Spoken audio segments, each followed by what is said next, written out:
Hector, please remember to mute yourself at appropriate times.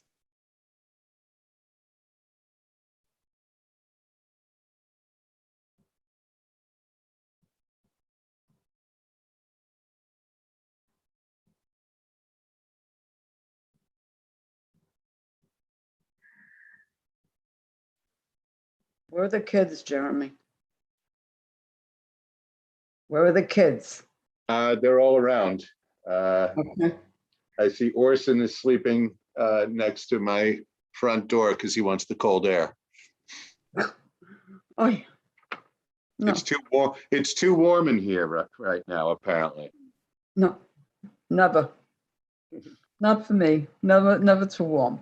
Never. Cynthia, I'm going to start the webinar, so hopefully we'll see attendees start joining as well. I'll assume that was a yes.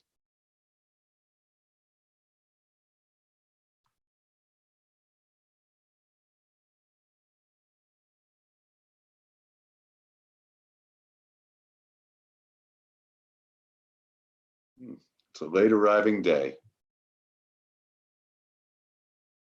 Okay, now we're getting attendees. And we're losing board members.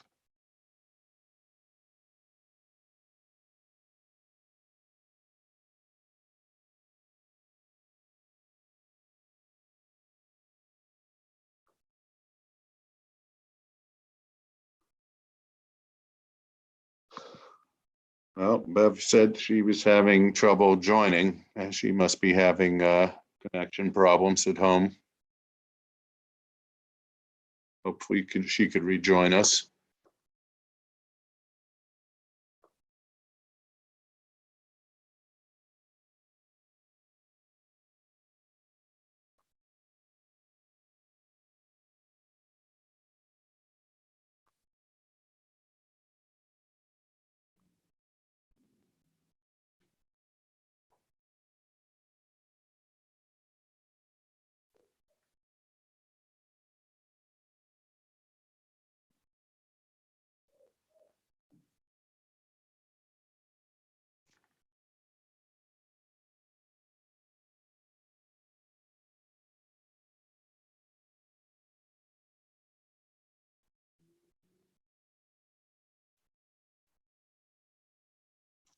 So members of the public, I have 6 p.m. now. We usually give it a couple of minutes past the hour before we start so we can allow others to join us. So we just ask for a little patience.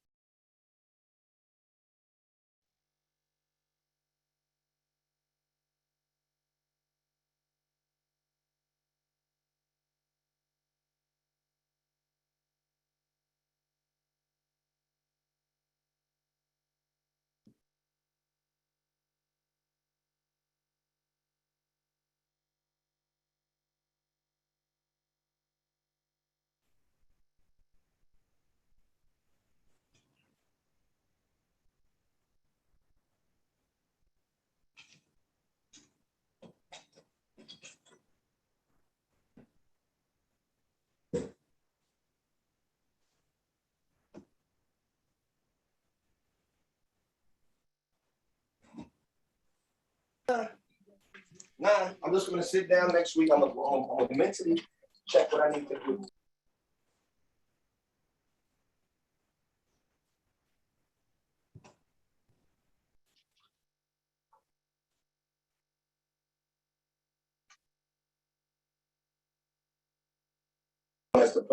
Jeremy, the district attorney's office never got back, right? I thought they said they were attending. Okay, cool. Gerber just texted me. Hold on, let me tell him we're about to start.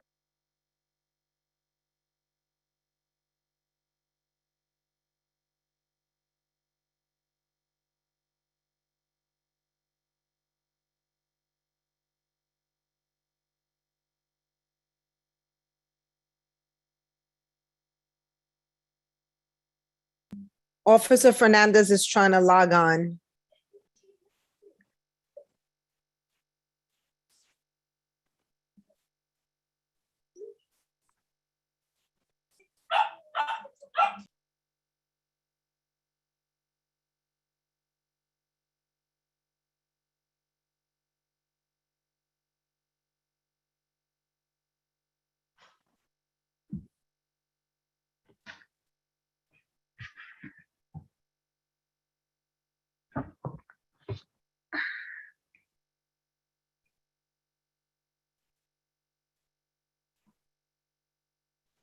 I don't see him as an attendee or panelist yet.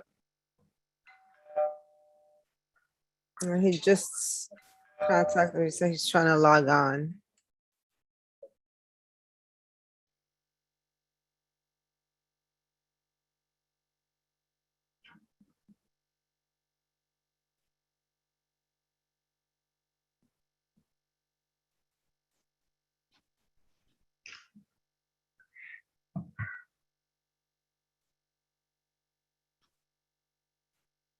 So we're waiting for our guest, everyone. As soon as they log on, we're waiting for the 72nd precinct officers. Oh, there's Gerber.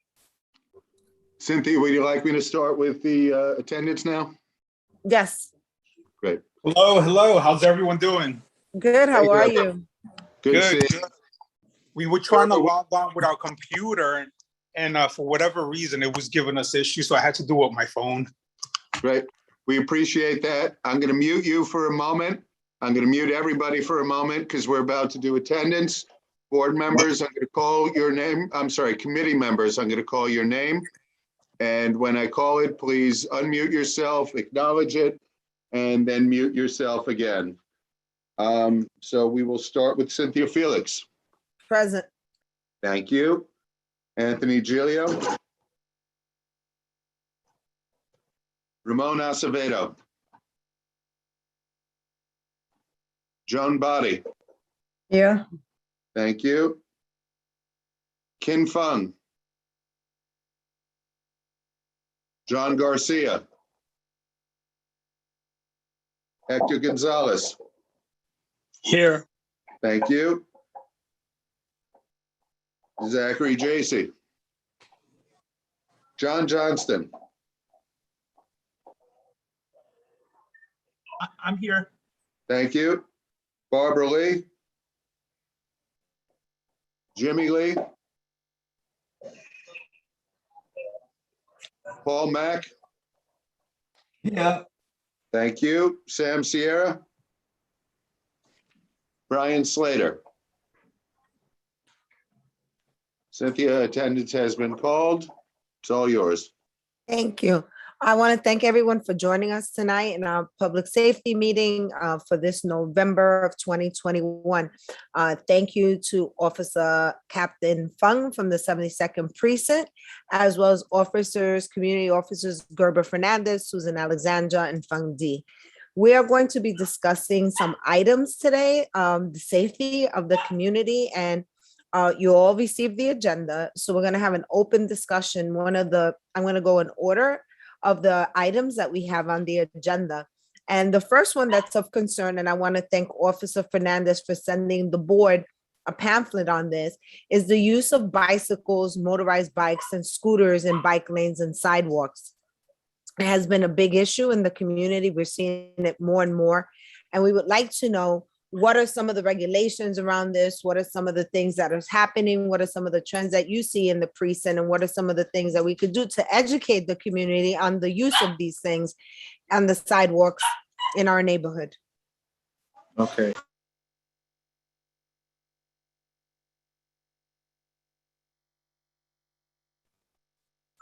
Gerber, you're muted.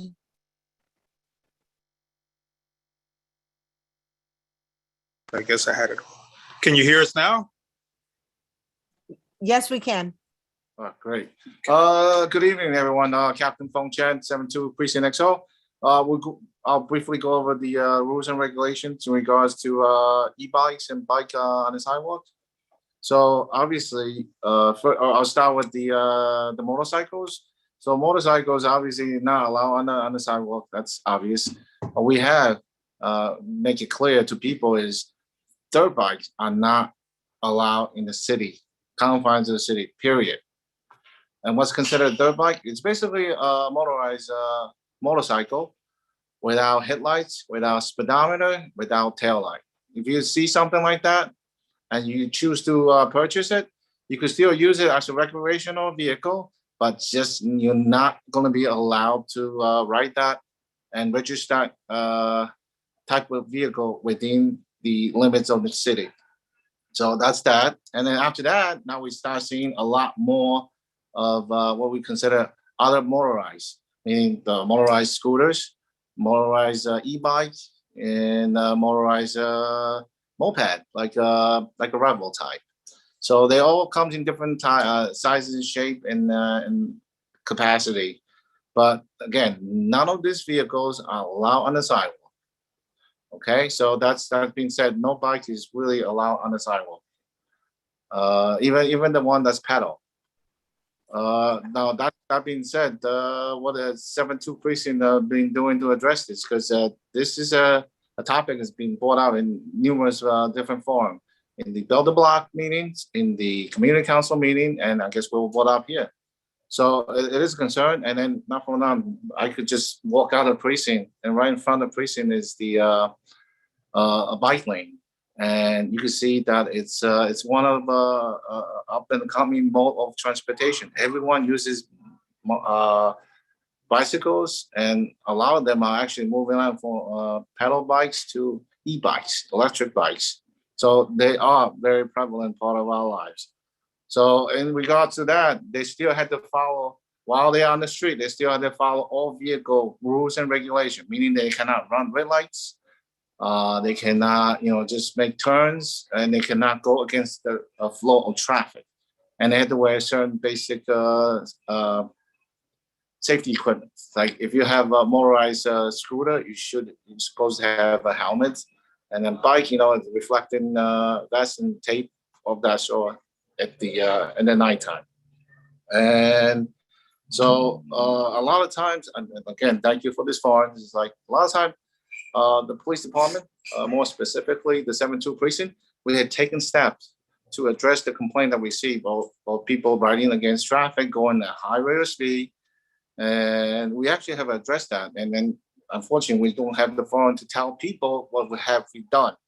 So we can report that for the 28-day period, we have issued a total of 73 summonses to various type of motorcycles, bicycles, e-bikes of that nature. And year to date, we have issued a total of 730 summonses. So, I mean, we are addressing those issues and concerns by the community. But again, we could obviously always do more, and we'll continue to enforce that violation for motorcycle and as well as bicycle and e-bikes. And also another form of enforcement in regards to that is confiscation. We take away those illegal dirt bikes and also otherwise those moped that's not licensed or registered or operating in a reckless manner. We're taking away 29 such vehicle for the period, the 28-day period, and we're taking over 86 such type of vehicle for the year. And again, we'll continue to address this concern that community keep on bring up, and that's as far as the motorized vehicle, like such as motorcycle and e-bikes that the 7-2 precinct has seen and taking steps to address. Thank you so much for that update, Captain. I'm going to ask if any board members have any questions regarding this particular item. I know Cynthia Gonzalez, you had brought it up to our attention several times. Is there a particular place that you're seeing these infractions that we could perhaps alert the officers? I know, Cynthia, you have your hand up, so you could go ahead. First of all, I want to congratulate the 72nd precinct because I have seen people obeying the rules a little bit more. I don't see, as much reckless traffic as I was seeing before. But I do have a question. And my question is that when you confiscate these vehicles, what happens then? Is that like when you take a car or something? What's the next step? Well, it gets forward to after it gets stored in the precinct. It will be forwarded to property clerks, divisions, and then ultimately it will get destroyed. If unless people could come in with the clear release from court. Thank you. Thank you. John DeLooper, he had his hand. Yes, thank you. So I wanted to ask a question. You mentioned the statistics, you mentioned the enforcement efforts. I wanted to ask a question. A number of years ago, I had an issue related to a specific area where it was not bikes at the time, but I was told that for traffic safety issues, the NYPD, the precinct has a person who studies traffic things and can issue recommendations and stuff like that. I asked this because one of the areas I am is also near me is also suffering from the issue of too many people. You know, the e-bikes they're on the sidewalks and stuff, and the motorcycles, and like you said, some are following the rules, some are not. But I was wondering, if maybe there should be other alternatives like a protected bike lane or things like that off the sidewalk and onto like a safer area for them and for the people who are walking on the sidewalk. So the question is, do you still have or is that correct that there is a person who can study these things and make recommendations of that nature? All right, in regards to that, the report maybe you're referring to is what we call traffic intelligence report. Right. Basically, we'll submit a report, traffic intelligence report to DOT, and that report will be submitted to address either for faded pavements or requesting the sign or missing signs. And yes, additionally, let's say if you want the request additional stuff like speed bumps, speed cameras, and anything of that nature, or lane change, something drastic like that, DOT actually had to come out and actually do the actual on-site. They're the one that do the on-site, meaning that they will send someone out here with the clicker or with the what's called the automated machine. You ever see those stainless steel boxes with the black tubing that runs across the street? That basically that's a counter machine that counts how many cars goes through. So DOT is the subject expert when it comes to modifying lanes for traffic or installing signs. But we could take recommendations and requests from you, and we actually go and take a look. Any one of my officers could do that, especially like NCOs and my highway safety officers. So it's not just one person. We'll go take your and we'll take a look, and we'll forward that report to DOT. Sounds good. Thanks a So lot. John, if you have any streets that you want, you could follow up with me and we'll send it to them to do that. If there's any particular streets that you would like them to do that at. Yeah, definitely. Thank you so much. Thank you. Jeremy? Thank you, Cynthia. I just want to point out this is the first meeting on Zoom that I have a raise hand function for the host, so Zoom keeps improving. Thank you, Zoom. I just wanted to point out another location that I'm getting complaints about, and I have personally witnessed, which is Sunset Park itself. I've seen certainly electric bikes in there, but as well as dirt bikes. Let me just address that real quick. In regards to dirt bike is illegal anywhere in the confines of city line. So dirt bike is not allowed. And then if you ever seen anything like that, please give us a ring and we'll take care of it. As far as e-bike is considered a bike. So they are allowed to be in Sunset Park. However, that does not mean they could operate in a reckless manner. So e-bike is a little bit of it all depends on the conditions, the way that it's being used. Thank you. Thank you. Catherine Walsh, you're next, followed by Paul and then Zach. Catherine, you couldn't mute? Sorry, yeah, trying to get myself No off worries. of mute and in a Staples. So keeping this on. I also want to echo Sunset Park and seeing dirt bikes. So that is something that is true. And then I have a question about understanding, like, this is NYPD or who this would be, but does anybody go to, like, in Sunset Park, we have a lot of businesses that are selling these bikes. Does anybody actually go to them and say, like, you have to, here is this form, this or whatever, like public information? don't ride here, don't do this, this is illegal, does anyone actually go to the source of the places that are selling these? Because these are sales points are like all over the neighborhood, and there's one like 2 blocks from Sunset Park, and so I Yes. just see it right away. Like they buy the bike and then they just do the thing that is illegal right away. Do you guys ever go directly to the places selling? Okay, so in regards to that questions, that's my crime prevention officer does that on a regular basis. They visit they do inspection and also visit these stores. I need to make a one point clear about the store is that even though dirt bike is not allowed to be operated and it will not be allowed to register within city line confines of New York City, they could still sell it.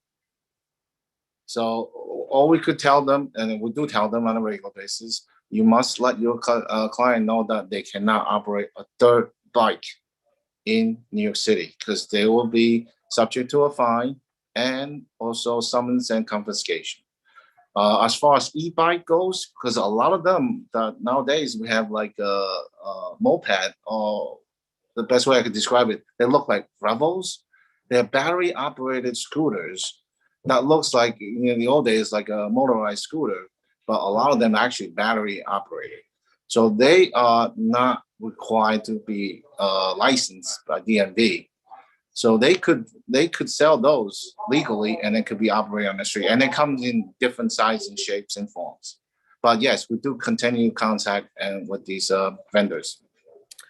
To add to Is it Catherine, possible to get a list of, sorry, Cynthia. no, I was gonna ask if just there's- gonna ask if the information was in different languages that they gave to the vendors.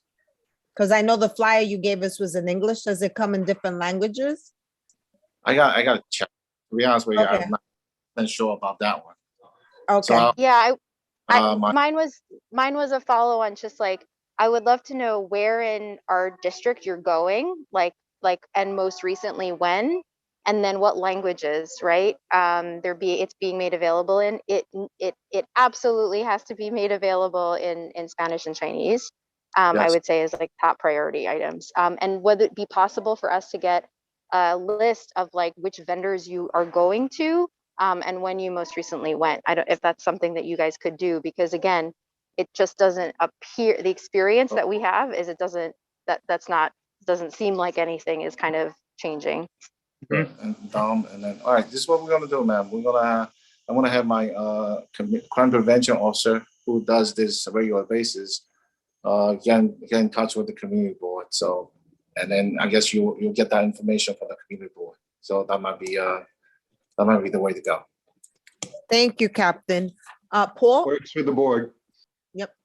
Thank you. Captain, good evening. I just want to echo some of the concern that other members have indicated about the e-bike on the sidewalk and the not following regulations and not following directions. So it's really also happening on 8th Avenue, I guess on both sides of the 7-2 and the 6-6. So I don't know what else I could add. This is something that has been really happening for the last many years, and so I just look forward to be working with you to see how we are able to eliminate at least some of those problems. So just want you to know. Thank you. No, thank you. Thank you, Paul. Zach?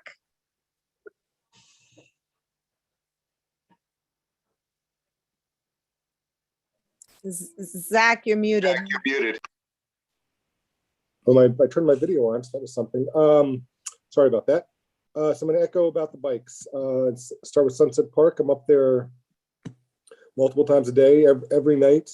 It is the electric scooters that I see most predominantly, and I don't believe those are allowed to be driven in the park. I have never seen a police presence up there, and it would be quite simple to ride around and get these scooters out, as well as all the multitude of homeless people that are sleeping under trees, and the park's getting kind of going through a weird phase. There's a group of people at the chess tables every night drinking.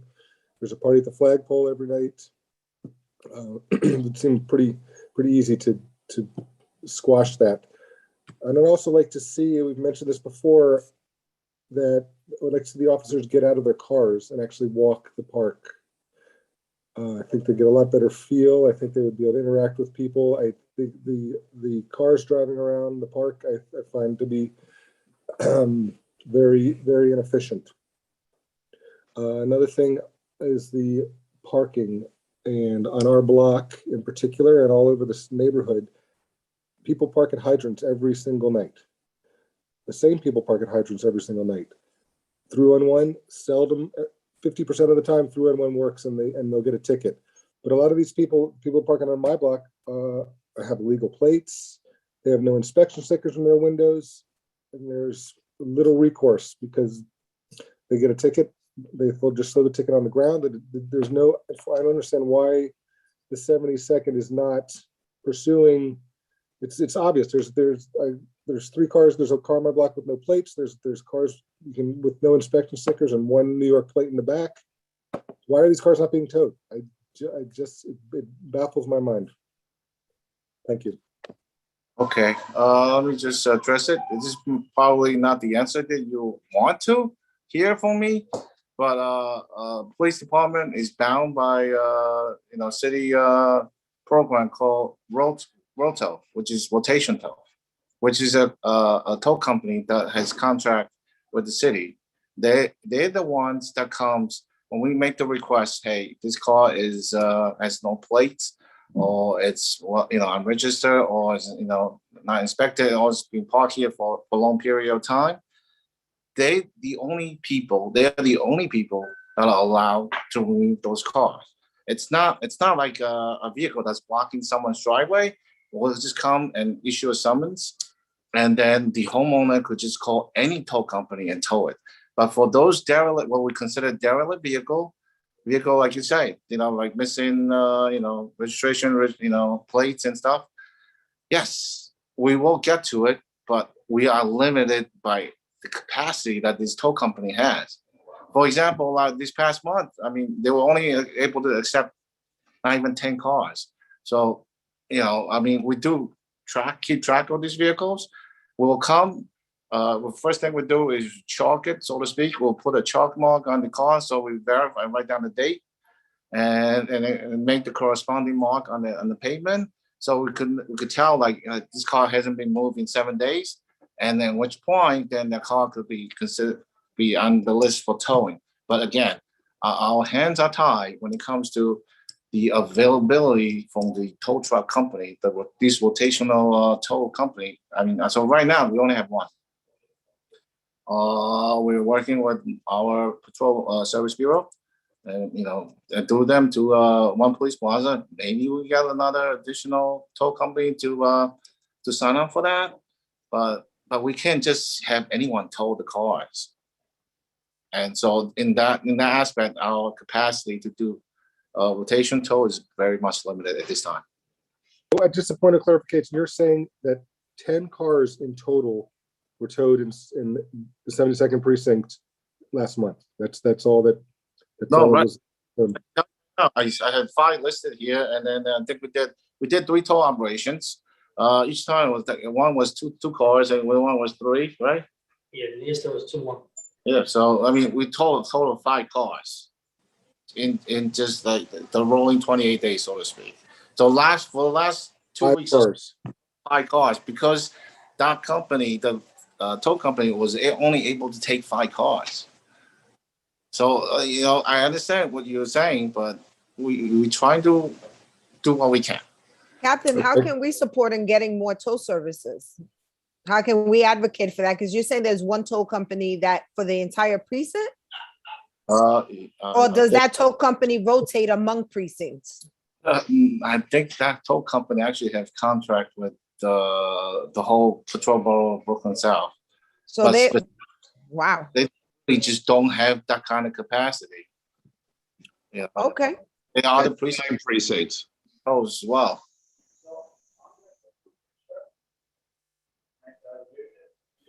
And then what about foot patrol in Sunset Park? Can you just touch on that for a second? Sure. So as far as people on foot, I could tell you this. My commanding officer, Captain, has, has put in directive that is saying that when we have high visibility patrol in Sunset Park, he wants them to be on foot. I know for a fact our NCO, neighborhood coordination officer, Sector Charlie, they go in on foot. That's what we have. So we do have that in mind in terms of foot patrol. And go ahead. Yeah. Hi, Officer Fernandez. So I try to make my Hey, Trevor, rounds. how are you? Hello. I try to make my rounds to all the parks, not only Sunset Park, but I make my rounds to Bush Terminal Park, Rainbow Park, and I try to do it at least every Saturday. So I'm visiting the different parks. Any particular time that you're talking about? I'm talking about nighttime in Sunset Park. I'll be up there. I mean, it doesn't feel dangerous, but it's like 10 o'clock, 11 o'clock at night with the dog. There'll be people sleeping, couples sleeping under trees, people at the flagpole drinking, bottles being smashed at the chess tables. I mean, there's a group of people riding motorbikes and scooters around the park.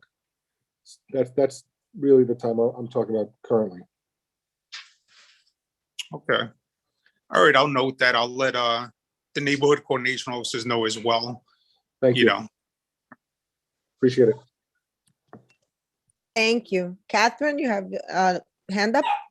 Yeah, it's a follow on to Zach's question. How many, I'm going to give a random time frame. How many 311 complaints has the 72nd precinct received in the last 3 months related to traffic? And what's that? What is the record count that you guys have? We don't actually. How would we? No, we track the 311 call mostly by location. All right, and we break it down typically by location, because when you say traffic conditions, it could be a very wide range of things. It could be a derelict vehicle. All right, it could that might take a whole week to solve or even longer, and it could be people park on the sidewalk, people park on the hydrant, or anyway from people speeding, or people vehicle making noise. So or even drag racing sometimes, sometimes we get that as 311 call as well. So just lump everything as a traffic type of. We don't really do that. Doesn't really help. Yeah, that's okay. Let's say it's hydrants. Let's say it's drag racing. Let's say it's everything. Do you guys have a record of the 311 calls that you get in Yes. that fit to the 72nd precinct? Yes, we do. Every 311. Any 311 call, every 311 calls that anyone makes, and then the real operator, decided which agency to dispatch to, then the dispatched agency had to give a response, whether it's DOT, sanitation, FD, or PD. We all have to give a disposition. And I believe you can track that with the 311 app as well. Okay, so two things. There was an investigation into the NYPD shutting down 311 calls related to all things transportation. I'll just call it that. And it found that they closed them within 5 minutes or less, which meant that it was not possible that those could have been identified. Is that a problem? And there were a couple of precincts that were called out. Is that a problem that you were aware of in the 72nd precinct? It's something that I have not personally observed. I could tell you this: our goal is to answer every 311 job in a timely manner. And then my community also has actually put a limit on that. He wants every 311 job handled within 30 to 45 minutes. And if they're not, then he wants an answer. So we've been pretty good with that 311 response, as far as I can see. Okay, so my personal experience for calling in 311 for different types of traffic violations, and I'm one person, is that they get closed down within 10 minutes here in the 72nd precinct. I would love to invite you to look into this issue to figure out if what was found citywide is a challenge and problem that we're facing in the 72nd. And I'd love to hear a commitment from your team that we will lead in the space and not be the community falling behind. Gerber, you do me a favor to follow up with this? Yeah. All right. Is there anything in particular that you, what traffic condition is it? Oh, I mean, it's my experience of like the calls I make for 311, but I'm sure anyone on this line will talk about the 311 calls that they make specifically. So I would love, the invitation to you guys is to look at your response time, look at the issues, look at the data, to be able to see what you're following up on, how quickly you're able to do it, and then be able to provide that transparency, to us in terms of response times and those tickets. Of course, I can give you my specific example on a Tuesday, of the call that I made in, but I really would like you to take a data-driven approach to this. Let me just answer real quick. All right, ma'am, just real quick. Just so you know, we do have an audit, in place. It's monitored every tour, every 301 is getting dispatched by our telephone switchboard operator. And it's being monitored by the desk officer, which is a supervisor, the sergeant or lieutenant.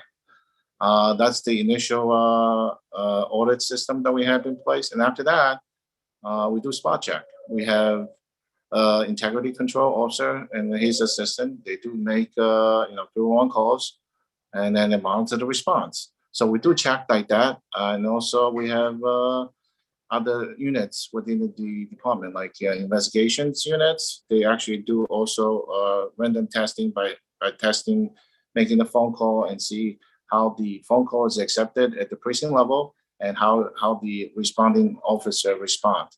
So is it perfect? No, because obvious reason you cannot do every job, check on every job, because then that kind of defeat the whole purpose. But there are checks in place. But as far as, if you want to discuss this further, I'll maybe ask my Officer Gerber Fernandez to maybe follow up with you at the sidewalk. I'm on the community board, so I want to, defer to Cynthia for next steps, specifically on that.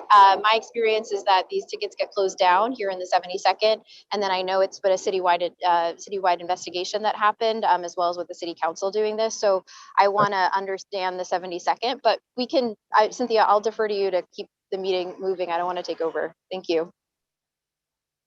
We will definitely follow up with the dismissed 311 calls, Catherine, and also to Diane O'Connell, who also put it in the comments that it was brought up at the police community council meetings as well. So we'll make sure we follow up with that. Thank you for bringing it up.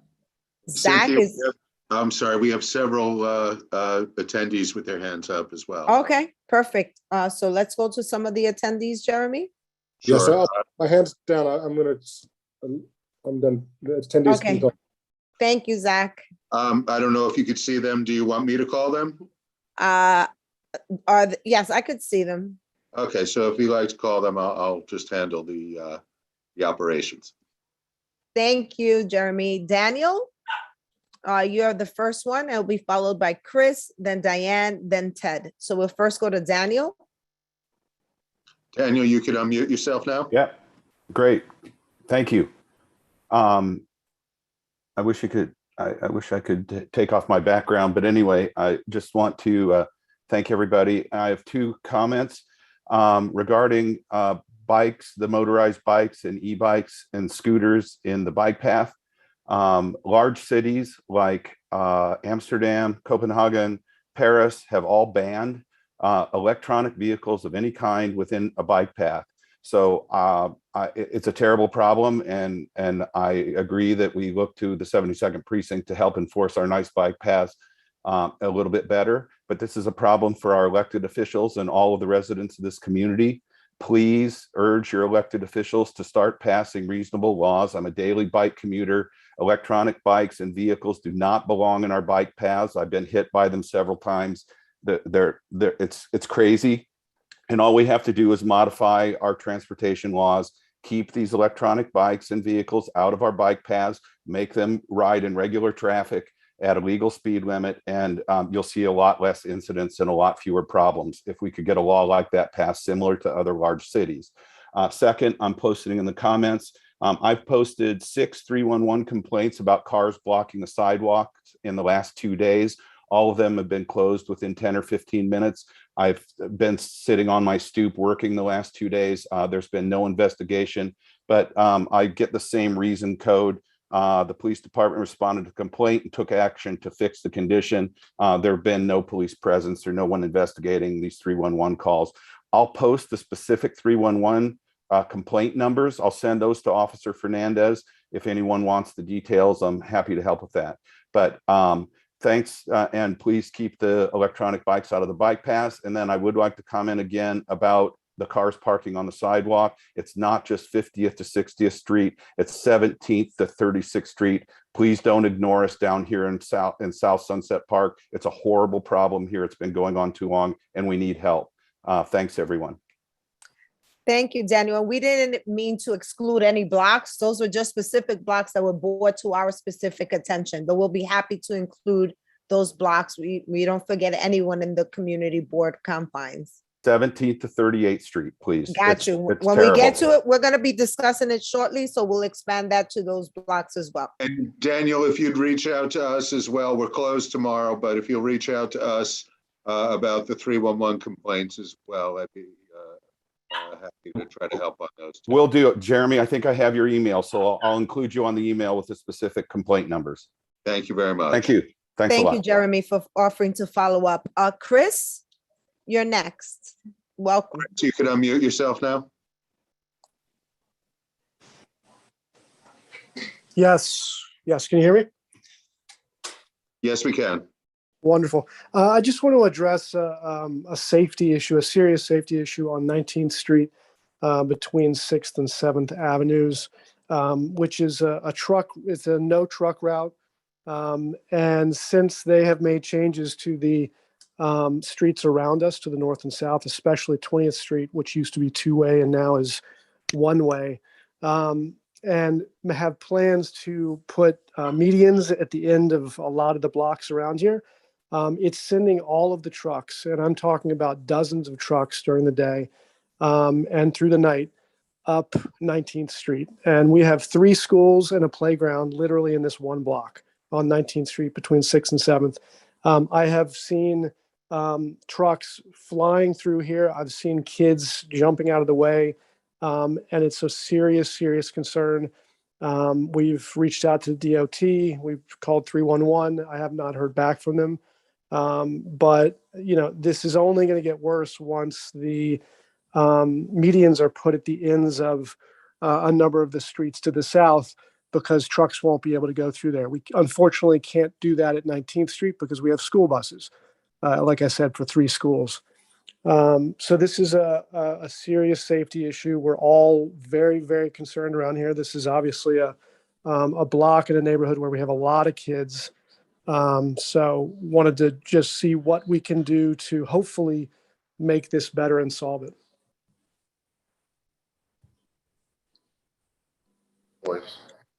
All right, so in regards to your concerns, we have received that complaint previously. We have reached out to specialty units. They have conducted a flyer campaign, basically letting trucks operator know that this is not truck route. And after that, the flyer campaign, we actually hit them with the enforcement period, which is today. I believe 26 summonses were issued by our specialty units, citywide traffic task force. So yes, we hear your complaint, and we do actively try to get help. Besides the 72 precinct, we reach out to other specialty units so we could address those special concerns. Because when they do the truck inspection, they give they hit them with everything. They hit them with equipment violations, everything. So they're the subject experts, so to speak. So we reached out to them, and then they came and did their thing today. So not only did they, but they also made it an educational. They gave educational handout. So they told people where the truck routes were, making them aware of where they should be going if they are, where the truck routes are, which is 39th Street, Prospect Avenue. So it's not only summonses, it was education purposes as well. I appreciate that. I would just follow up that, like I said, this is only going to get worse. There are no medians to the north and south of us right now, but they're coming in. And, it's just a natural route coming up from the water where the trucks are coming from to come up 19th. And I forgot to mention we have a special needs schools. We have 4 schools on this block, a special needs school that, obviously has a very unique set of kids who, are vulnerable in this kind of situation. So I guess my question is, we've had signs up at 4th Avenue. We have signs up at 5th, 6th Avenue. No one's followed them. And I understand you're doing some outreach, which I appreciate, but I'm concerned and doubtful that it's going to have any sustained impact. And the kids are going to be here every day. And when the flyers stop going out and when the education stops happening, we're still going to be here with these kids, with these 4 schools, with this playground, with little kids. And the trucks will continue flying through here. The speed bumps, which are here for the school zone, don't do a thing. It's amazing how fast these trucks can go over them. So I guess my question is, are there other things we can do, whether it's from an infrastructure standpoint, something that we can physically do to stop trucks, because they will keep coming. I've gone outside. My wife's gone outside. My neighbors have gone outside. We've all gone outside, talked to them. They just don't care. And they're trying to get from one place to the other. I think it's got to be something a little bit more drastic. So that's my follow-up. Well, I just simply gonna promise you this. After the actual operation that we requested from the CTTF truck inspection units, after the operation today, we'll follow up with regular highway safety people, and then we'll continue. By the way, that the street you mentioned is also high on our radar when it comes to school dismissal time. So we do have steady sectors that go there in the morning and again in the afternoon during dismissal time. So we'll try to make a bigger presence in that specific area. And then again, we'll reach out and take a look and see what else can we do. Maybe additional signs, make it a school zone, so Yeah. no trucks. I don't want to take more time from other people. And I appreciate your time on this and your answers. One other quick question is, would a camera where I know there's cameras around town at lights and things like that, where you get a ticket if you go through a red light, or if you're a truck on a non-truck route, what would the possibility of adding a camera there where people would start getting fined? And once they start getting fined and having to pay money, they're not going to go up that street. As of right now, I'm not aware of that type of camera enforcement type of being taking place. And so I might inquire about the availability of. I'll ask. Chris, I'd also invite you to reach out to the community board on this issue. If with Cynthia's permission, I'd like to update you on this, which isn't much of an update. Yes, please. Thank you. So I'm not sure if you're aware, Chris, I know several people here are. The community board tried to delay implementation of the 20th Street plan because we pointed out the 19th Street problem. I've also seen some terrible, frightening video from 23rd Street of trucks going up to 7th Avenue, not being able to make the turn and having to back all the way down 6th Avenue. I want to let you know, we asked them to delay implementation, but they ignored us. So I spoke with the borough commissioner last week. His point, he admitted 19th Street is a problem. He did not have a solution for it. And he seemed surprised that 19th Street was a problem. We pointed this out to them before they implemented. But he said they're constantly reevaluating it. I think it's a good time for the community to organize, speak to their elected officials, and prepare for a new administration and DOT who might be more willing to re-examine this issue. I appreciate that update and I appreciate any help And that you Chris, can please provide. reach out to me, and I'd be happy to try to help you on specific problems today and tomorrow, of course. Yeah. Okay, thank you. I will. Thank Thank you, Jeremy. Thank you, Chris. Diane, you're next. Diane, you could unmute yourself now. Excellent. Hi. I wanted to just reinforce what Catherine and Dan both said. As far as the 311 complaints are concerned, it's been an issue for quite some time. I went to the precinct and literally printed up the violations that could be written on my block on any given minute, and had a conversation with Captain Castro about the fact that I felt that dismissing 311 complaints within 10 minutes without an officer arriving at the scene and stating that action was taken to fix the condition constitutes a fraud. And it was supposed to be looked into. I think Captain Chen, the NCOs, had talked to you about it at one point. So the precinct should be aware of the fact that the 311 complaints are getting dismissed, because it's not one or two people complaining about it. It's a multitude of people complaining about it. It's becoming consistent, and it's becoming an issue because it feels a bit of a waste of time to put in a 311 complaint only to have it dismissed, and then nobody ever shows up. So, and that goes to the traffic issues, which is the parking on the sidewalk, parking at hydrants, having cars with no plates, having cars double parked. So I just wanted to reiterate that what the two of them said is that it really has been addressed with the precinct. So the precinct should kind of be aware of it at this point. My other question is in regard to the tow truck company. Now, it's my understanding that the 72nd precinct, or Brooklyn South, has only had one tow truck company for over a year. So is there anything that we can do to try to move it forward so that we can get more than one tow truck company that can only tow, 2 or 3 cars a week, maybe, because they don't have the room to put all the cars?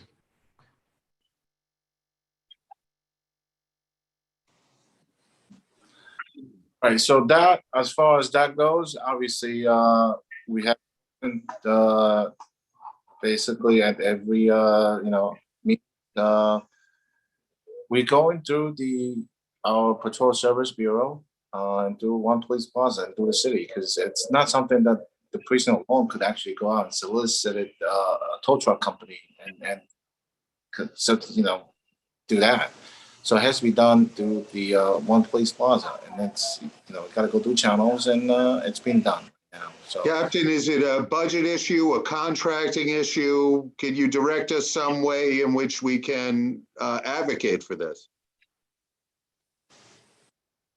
as far as the process of soliciting an open bid for a rotational tow company, that's got done through the city. I mean, it's not something that the precinct has any say whatsoever. But we have raised that issue. I'm sure all the Brooklyn South precinct has raised the same issue to the borough, and then I'm 100% certain that they're working with One Police Plaza to get this issue resolved. Because again, I don't want to sit here and tell you that we can, but there's nothing. When there's no spot available at the tow company, that I really couldn't tow any car. That's really not a good answer, and that's not an answer I'm happy to give. And all I could say is that we are working on getting additional tow company to actually sign up for it. But at this time, we got to work with what we have. And what about the 311 complaints? Can I guess what my ask is that this has been brought up multiple times by multiple people at multiple meetings about the 311 complaints getting dismissed with no police arrival at the scene. And what I'd like to actually hear is a little bit of a concrete answer on what investigation is going to take place and when we can expect some kind of a response as to what's going on with this.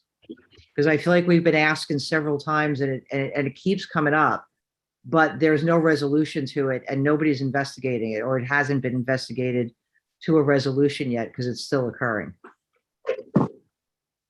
Okay, as far as that issue that you're referring to, again, we have regular checks procedure in place. My integrity control officer, they do spot check. I have also, my desk officer is monitoring all those 311 calls, and that's what we have in place. So it's not like we're not looking at it. We do look at it on a daily basis, on 3 platoon, 3 tours basis, to verify that jobs are getting dispatched and getting a response. Now, as far as the type of response, you're saying that it's not appropriate, or you're saying that flat out you didn't see any cops. That's something that we will check. And again, that's also going to be done to my ICOs. Okay, thank you. And can we expect a response on the results of that and what steps are being taken to prevent that from happening? That's not something I'm going to be able to discuss on a public forum like this.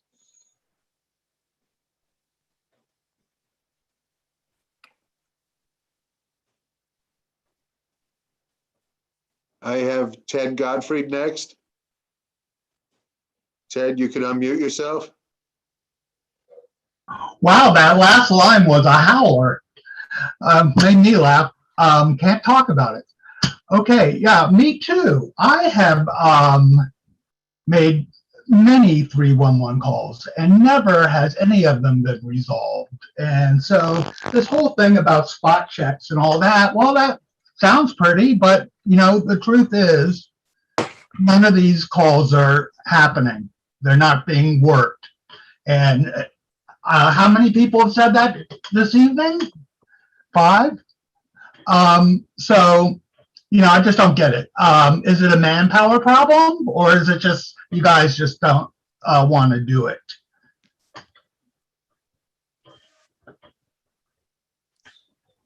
Again,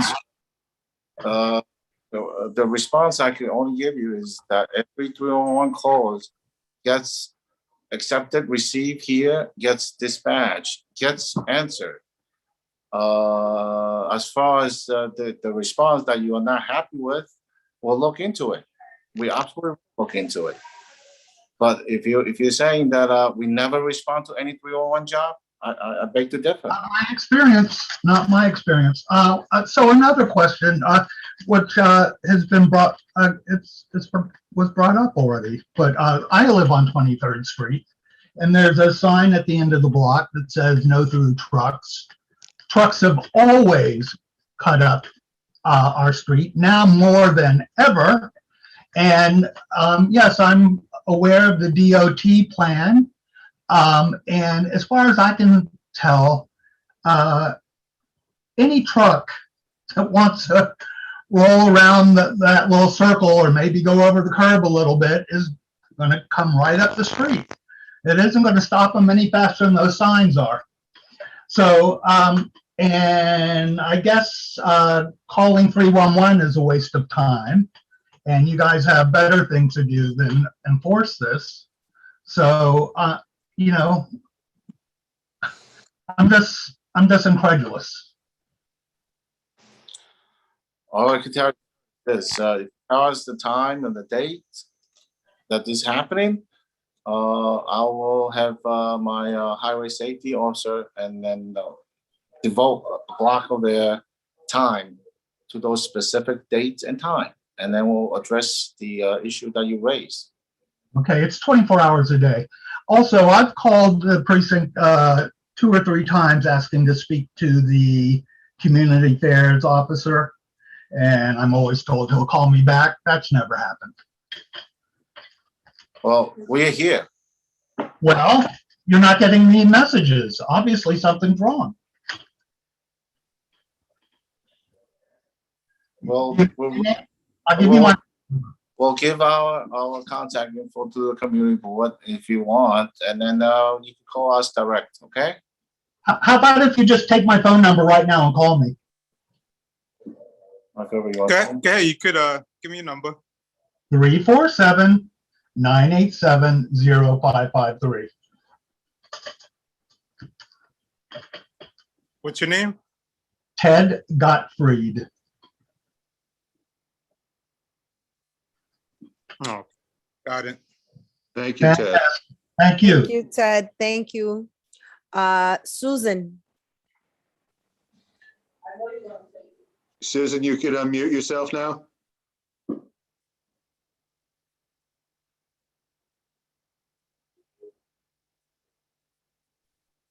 Susan, you can speak. I see you've unmuted. Susan? Susan, we can't hear you. She is unmuted. Perhaps she's having audio problems. Okay, so Susan, we're gonna move on to Carmelina and then get back to you. Carmelina, you could unmute yourself. Hi there. I'm so sorry I joined in late. I'm two things. One, I'm going to start with I'm not really pleased with the response that was given that you're not able to talk about it at this time, or you're not going to talk about it at this time. Can you just tell me why? This is in regards to? What we were just talking about? 311 calls? Yes. You said you were not going to talk to us about it. You were not going to answer the question. And can you answer that question as to why you're not going to answer that question? Well, I explained that we have checks in place, and then we'll look into it. And as far as the actual results, it's not something I will discuss in the public forum. Why? I'm just not going to do that. It's just not something. I'm just at you're okay. If you just would answer the question as to why, I would appreciate it, as I'm assuming everybody else on this call would too. Why? Because it's I believe at this time it's inappropriate. Something like that has to be given out to our Deputy Commissioner of Public Information. That's not something that. Even though this is all public knowledge, though, correct? That's fine, but then certain information I believe is better to be released through our Deputy Commissioner of Public Information. It's not something. So if we were to set up a meeting with him or her, then we would be able to find out the answers that you're not able to give to us at this time. Is that correct? Well, first of all, you're asking for me to conduct an investigation, and we should absolutely, because that's. You also, I'm just gonna stop you for a second. Yeah, if you could, I'm just gonna stop you for a second. You made it very clear with one of your responses that you answer every 311 call. You said that, I believe, if you go back. I don't think that that's true. And I think there are people on this forum that are saying that we don't agree with that comment. So I would just be very careful with what you say and how you say it. So just as an FYI, I'd like to talk about the 19th Street. I'm so sorry I came late to the call. My mom and dad have been on this block for 60 years. And it was my understanding that trucks were not allowed to come up this block. And then because of what happened on 20th Street, trucks are now coming up this block. I actually am going to be reaching out to somebody at the DOT tomorrow to speak to them about it. And if there's anything that you can tell me that would help me with this, my conversation, I would really appreciate it at this point. Okay. Again, we have done an operation to a specialty unit within the police department. They did truck inspections. They have issued 26 summonses today. We also have conducted a flyer campaign. Letting the truck operator know that 19th Street is not a truck route. So that's what we have done. And we also actually will follow up with our precinct personnel, specifically the highway safety officer, to keep an eye on specifically on that area and enforce the truck routes. Oh, I appreciate that. Now, can I just go back to what Chris said earlier? Can you just tell me the reason that, and I know maybe perhaps it doesn't exist at this point, but what's happening like during the middle of the night when they're coming up the block at 30 miles an hour, 40 miles an hour, and we do have speed bumps. And, are there law enforcement during the middle of the night that are out there giving tickets or stopping trucks at that point? Yes, we do have personnel working at that time, and then now that you brought it to our attention, we definitely visit with the personnel that we have at nighttime. Okay, great. And I'm just curious, the personnel at nighttime, have they issued any tickets at this as of today? Have any tickets been issued from the time that 20th Street became a one-way street? That information I don't have at this moment. Okay, but is that something I could perhaps call you at a late tomorrow, perhaps before I have a conversation with the DOT representative to find out how many tickets were given at what time during the day those tickets were issued? that's something that we definitely can look up. Yes, that's something. Okay.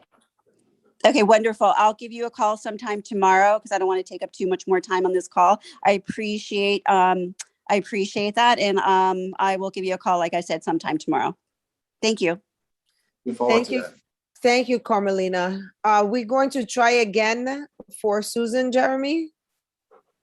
Is she still on the call? I don't see her as an attendee. For some reason, did she become a panelist? No, I think she dropped off.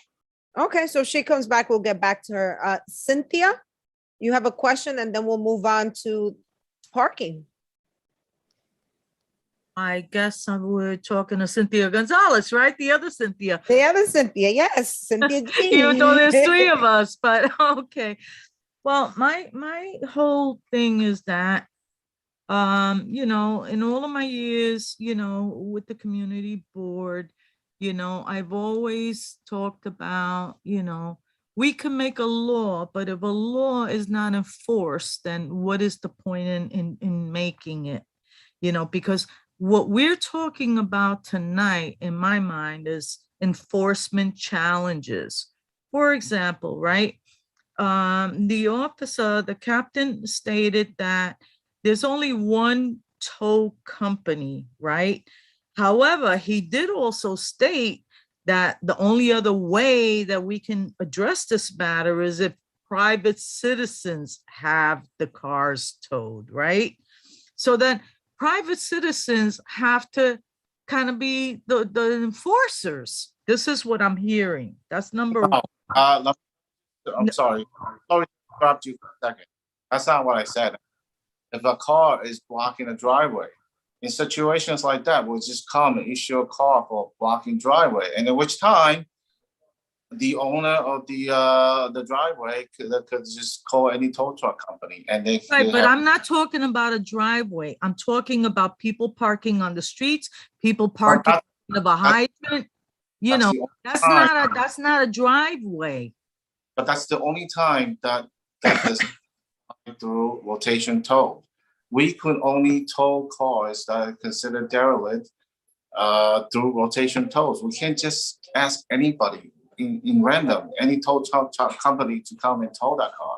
Neither could. Okay, but as a private citizen, if I see a car in front of a highway, in front of a hydrant, or parked on the street, could I, as a private citizen, call and have that car removed?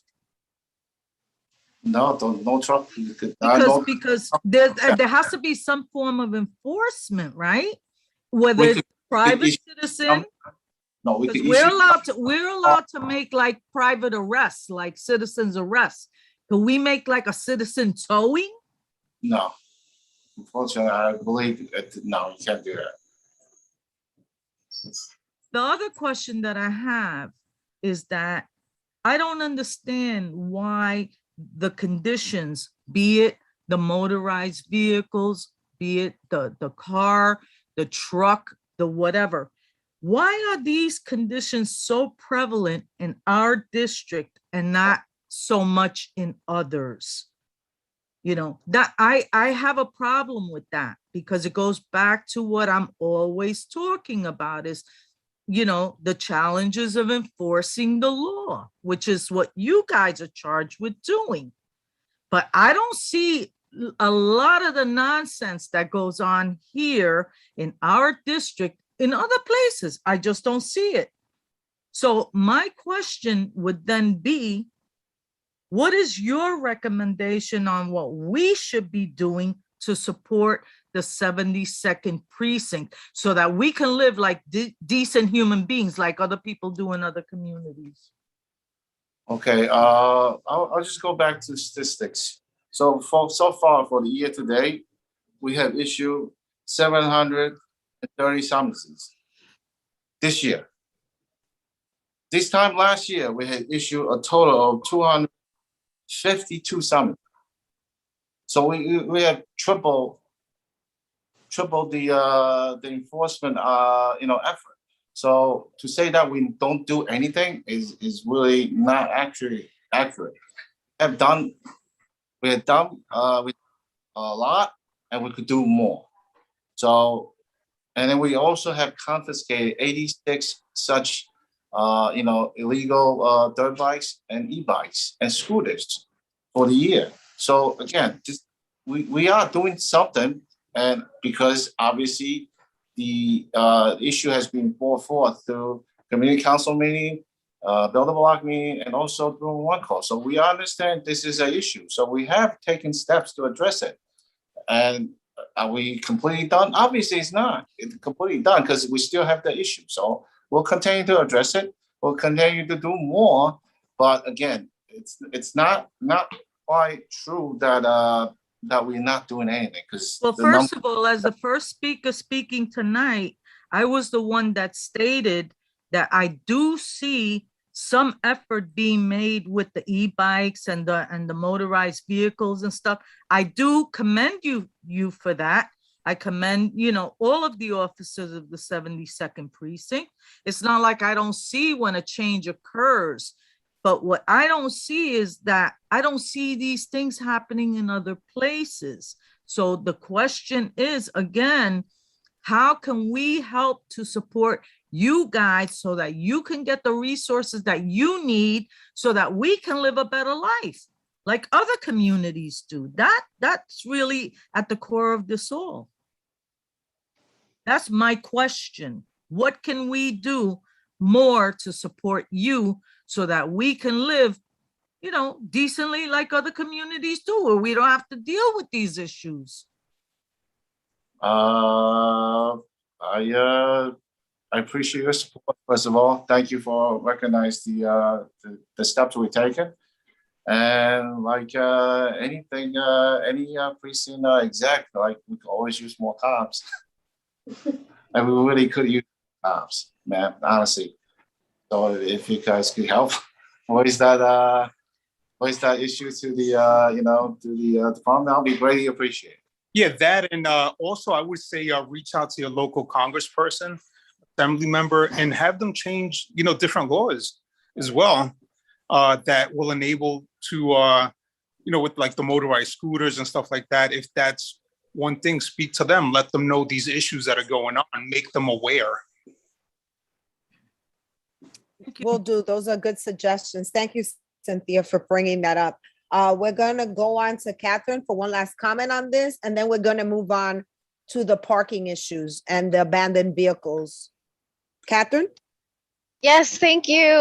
The benefit of me walking down 4th Avenue is I got to stop in a scooter store, ask if they sell dirt bikes, and then find out what information they hand out to people. And he said nothing.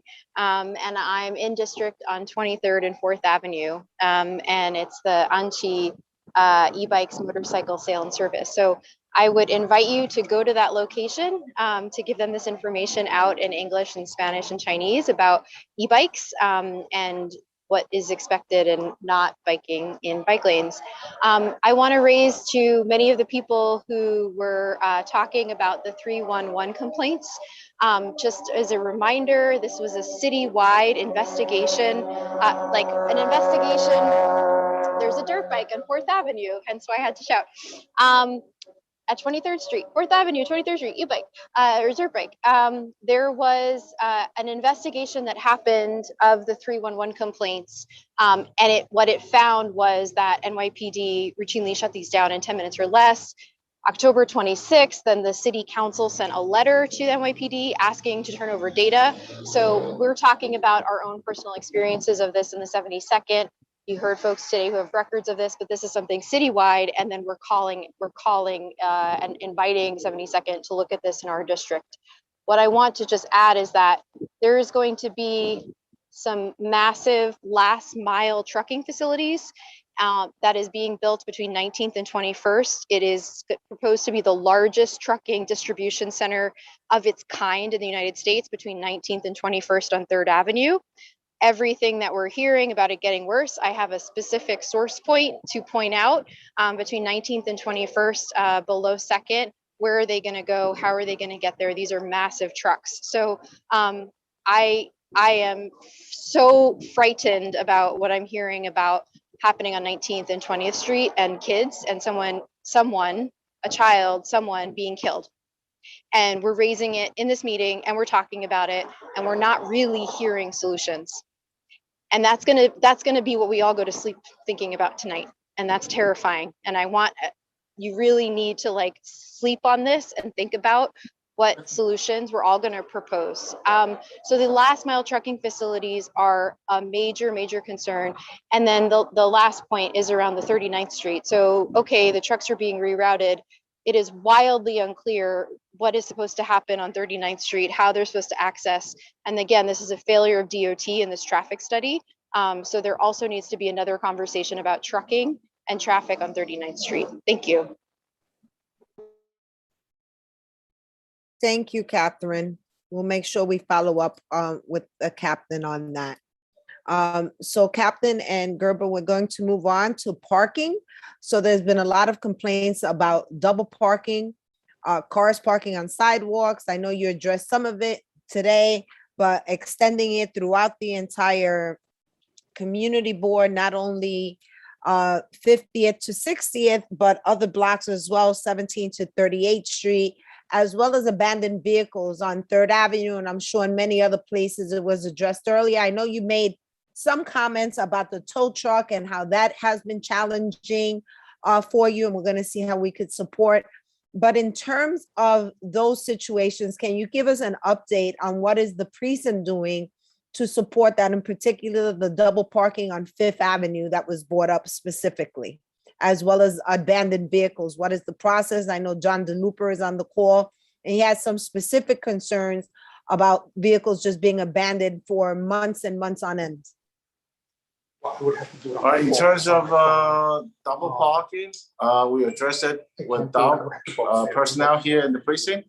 And also, we also reach out to different units within the department for assistance. For example, we have noticed that Fifth Avenue has been a big issue in terms of double parking. I mean, I can see it.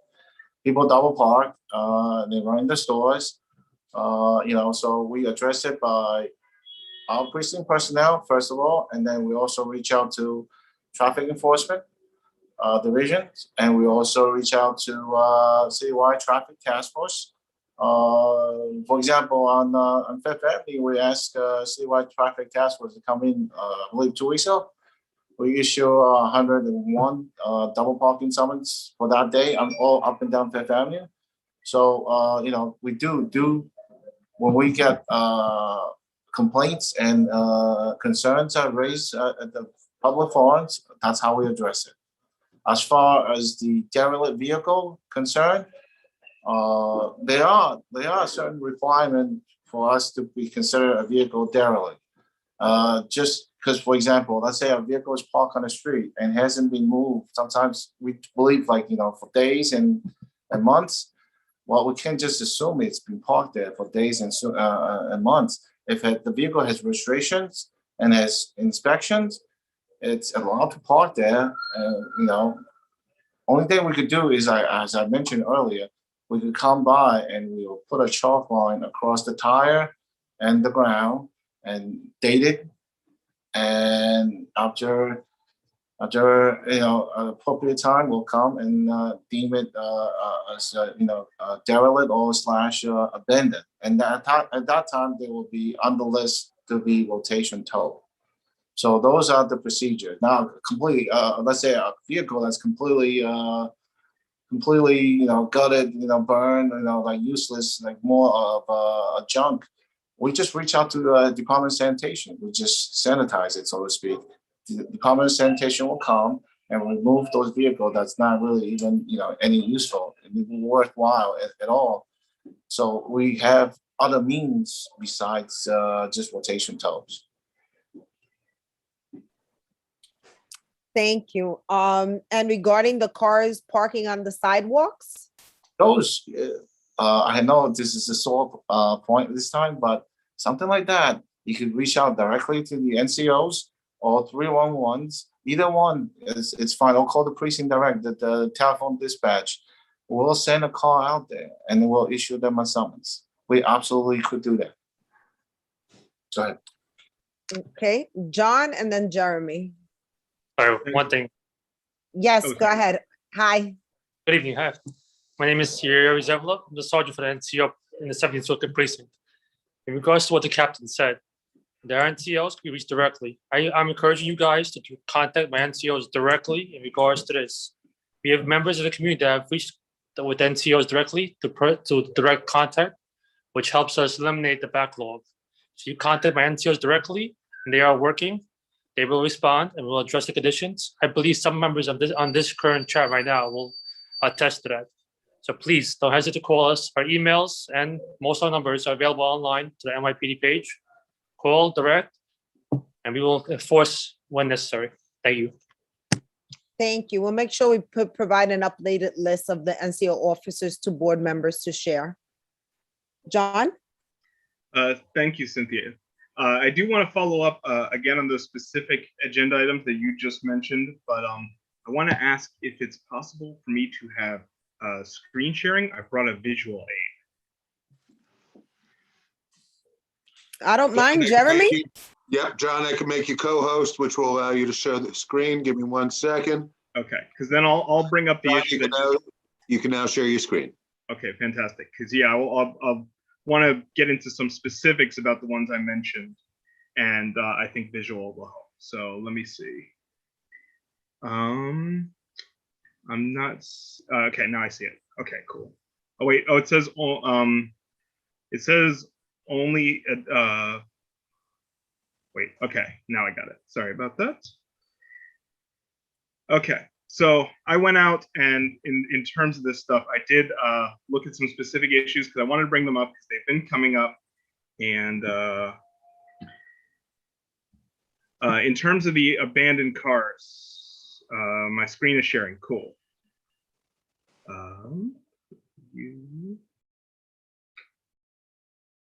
Okay, so these are the ones I wanted to mention on 63rd and 6th. These are 63rd. There's two of them here, or 63rd and 64th, and 62nd and 63rd. These areas are a little bit weird because while they are next to a ball field and a park are right near there, they're also in an area where there's no marking about parking regulations and rules.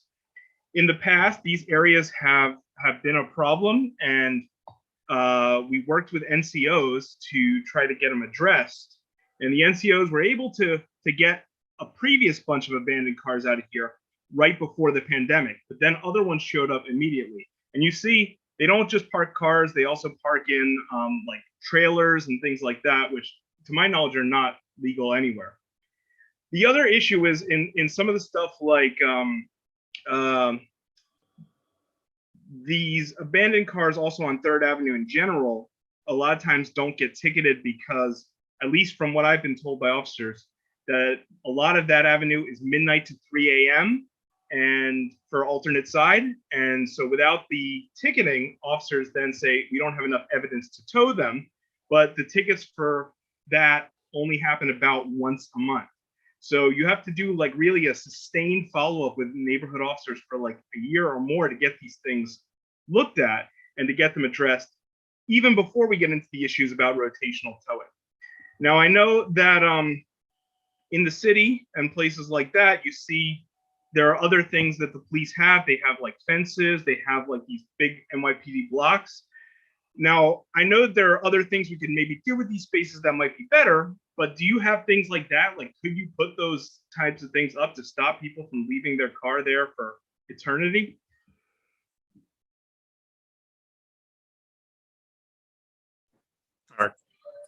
All right, sir. So just, I really can't say, make statement for DOTs here.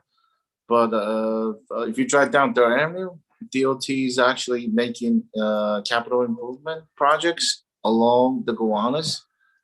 They actually paving it. They actually marking it. They putting up signs and meters and painting parking slots and spots. And so, I mean, eventually, I assume they'll be done through the whole Gowanus. So as far as you can see, at least from 29th Street all the way to Industry City, those improvement has already been completed. So that's the phase one, and I believe they're going to do that for the rest of the up northbound and also southbound on the Gowanus as well. So with that, once that complete improvement is in place, you see a drastic difference because basically it's only paid parking. So Well, I was going to say, I know that these spots are illegal because back when Clara Kang died, the NYPD sent its Vision Zero task force and they ticketed everyone at that time for blocking the sidewalk. But since then, there's been basically no ticketing on any of these cars. I've never seen a ticket on them. So just something to consider, and I hope that that's something that you can revisit and take a look at and see if there's anything that can be done both to address the cars that gets left there now and in the future to try to prevent other ones from doing that again, especially because, like I said, it's near a ball field. And yeah, you see that cars can get abandoned. I echo your statement about the rotational towing because this one was tagged for it 65th Street, and you see it was tagged in September and it has not been towed yet. As far as the sidewalk parking goes, I echo what Daniel and Katie and so many other people said during this meeting, that it's a huge problem. You can see here, this, especially west of 3rd Avenue, people think, oh, it's an industrial zone, nobody lives here. But this is really not true. So the whole thing, as was mentioned, is a terrible, terrible problem. But this area especially is one I would ask if you and your officers can take a look at. You see here, this is on the street next to a school. This is 59th Street. You have a 53-foot trailer blocking the entire thing. Like, how can that possibly be safe? And that area, has a lot of things that are really facilities for a lot of vulnerable people. There's a public school that just opened up. There's a daycare. There's a park. There's a physical therapy rehab. There's cancer treatment. There's a gym that has kids programs, and of course, NYU Brooklyn Lutheran Hospital. So, yeah, I mean, I especially think you can look at 60th and 59th Street because those are the properties next to the school. You see right here, 60th. Showing the thing, I don't know why. What's up? Sorry. Yeah, 60th, 59th. You see even here the sidewalk is getting damaged from so much parking. But yeah, 2nd Avenue by the hospital. This is really, it's a problem. So echoing what everyone else has said about sidewalk parking. I hope the visual helped, and I hope you guys can address that a little bit. John, thank you. That was very, very helpful. And if you could forward that to me so I could share it as part of the report with the entire community board, so they could really see how prevalent that is, that would be appreciated. Yeah. Captain, do you have any response for John or? Absolutely. First of all, I appreciate the fact that you guys are bringing this to our attention, me specifically, because obviously if you don't tell me, then we won't know about it. But as far as the last issue that was brought up, 59th Street in particular, absolutely, that truck should have never been there. Okay, and there is a school there. We're very much aware of it. Work with the principals, and we are in the process of positioning, requesting 2 additional school crossing guards during school arrival and dismissal. So we are aware of that, and then we have obviously it's not something that again, a lot of time police department will do police response we just, a lot of times, we just don't have a forum to explain the response that I actually did and then the result we got. Specifically in regards to that 58th Street, 60th Street area, most people not gonna know this unless I come on the phone like this and explain. We have done 17 vehicle checkpoints in 28 days. 17 times we did it. We have made 3 arrests and issued 50 summonses. That's including red lights, seatbelts, and all sort of merits of summonses. Obviously, giving summons is not our ultimate goal. Giving summons is part of the issues, like everyone has mentioned. Enforcement sometimes is important because otherwise you don't drive home the point. But we are making a presence on 3rd Avenue with multiple RMPs parked there and doing vehicle safety checkpoint with lights on. And we've done that 17 times this month, just that area alone. So again, that's part of the reason that we're doing things like that is because when the community tells us, the issues I have. And again, I just like to let everyone know that we do take those complaints and issues, and we do take it seriously, and we do address it. And unfortunately, sometimes we don't have an opportunity to tell people what we have done. So Captain, I just want to add one other thing for you as you're continuing to work on this. I did go to the city's open data, which you mentioned, and I looked up the number of tickets your officers have issued for parking on the sidewalk. And while it is about 10 a day, which I think is a great start, most of them are from the traffic enforcement, not the actual police. And I think, correct me if I'm wrong, but the traffic enforcement people are a little bit more limited in their ticketing power. And I think that their shifts are not as long, like there's not as many of them overnight and stuff. Is that correct? They do have overnight shift, and they do have like targeted area for deployments. What we could do, and we have done, is reach out to them and ask specifically, hey, could you help us out with enforcement in this specific area? And we have done that, and we've gotten good results. Again, we only aware of those issues when it's brought up to forums like this. So like something like that, specifically the parking condition under the laws, yeah, we could definitely reach out to traffic enforcement and have them come and address it. And is it going to be a permanent assignment? Chances are probably not. But when we see an issue that needs to be addressed, we'll make that request, and they're very happy to help out too. So again, I promise you, we'll reach out to them. All right, thank you. I appreciate it. Thank you. Jeremy, then Catherine. So a few things, John, I'm sorry, Captain, I need to correct you on something. That area is not going to be metered. City DOT eventually wants to meter all of the city DOT spaces, but that is actually state DOT. So the city does not have jurisdiction over that. Similar to John's issue, and I was talking earlier about a different half-assed DOT project. 4th Avenue DOT scraped up all of the, or much of the pedestrian crosswalks, put in paint that was supposed to be a pedestrian waiting area, but they never put the cement in for it, and they never put no parking signs in. So people are constantly parking in what used to be a pedestrian crosswalk. And my question is, without signs, is that enforceable? Can people park there legally? If there's no clear pavement markings, it's hard to issue a parking summons for park on the crosswalk. However, there's something that we could do. If, let's say, we observe the area has no faded or no parking crosswalk mark, we could definitely submit a traffic intel report and then ask DOT to look into it and then obviously address it. So I've been asking DOT to address it for several years. I informed the borough commissioner of it directly on Thursday because DOT is supposed to add some similar traffic islands to 8th Avenue starting tonight at midnight, folks. and they had no plans to put in signs.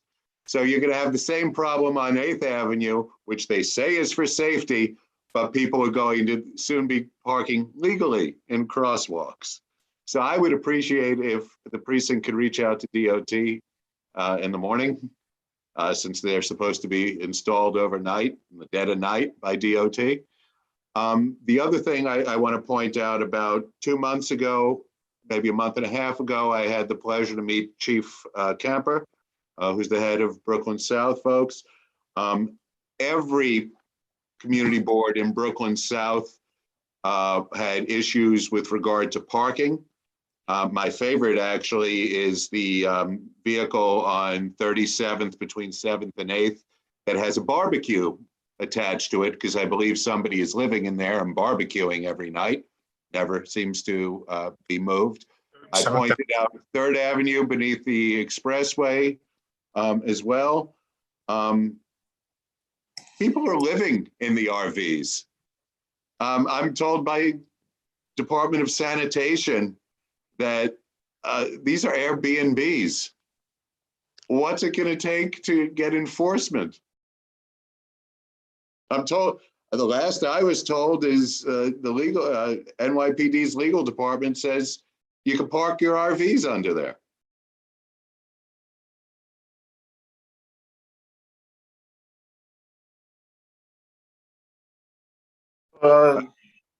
Definitely get an answer for you, because that's not something I'm overly familiar, and I don't want to comment on something that I don't know too well about. So I will reach out to our legal department and see what's corrective action that we have as a police department, and we'll address it as per my legal I appreciate that, but quite frankly, I've been asking for 4 years for enforcement on this. Well, it doesn't hurt to at least let me try it. Thank you, Jeremy, for bringing that up. And that's very concerning, especially the part about them being used as Airbnbs. That's not safe. No. Catherine. Thank you. One of the things, Captain, that I heard you say is thank you for bringing these issues to your attention, because it'll, in public forums, this is when you hear it. So do look at of specific issues when you just had John DeLooper show you vehicles and certain locations. Do make a commitment to this community board that you're going to look into this 311 issue. I want to make sure, I just want to make sure that you not in a passive way, in a proactive way, that you look into it. One of the areas that I want to highlight, since we're talking about specific issues, is the New York City Department Board of Elections processing facility on 52nd, owned and operated by the New York City Department Board of Elections, processing facility on 52nd Street between second and first. They routinely park on the sidewalks, and it's Board of Elections staff, it's affiliates of the Board of Elections. I have on 2 occasions also brought this to the New York City Board of Elections, have also flagged this before with 311, but we know who the culprits are because they're New York City Board of Elections staff. So I just want to bring that particular location up. The folks who oversee that are Daniel Ortiz and Raymond Riley, are associated with that. So that's an invitation for the NYPD to engage at those specific sites. The other spot issue, which is all along First and Second, which runs, frankly, from Brooklyn Army Terminal all the way down to basically the edge of Industry City, which is 30th. So 58th all the way down to the low 30s on First and Second Avenue, are the municipal waste trailers. The municipal waste trailers are parking overnight in zones that they are not allowed to park. This is another experience that I have had of 311 calls that close within 10 minutes that are routinely made. So again, none of that enforcement is actually happening of these municipal waste trailers.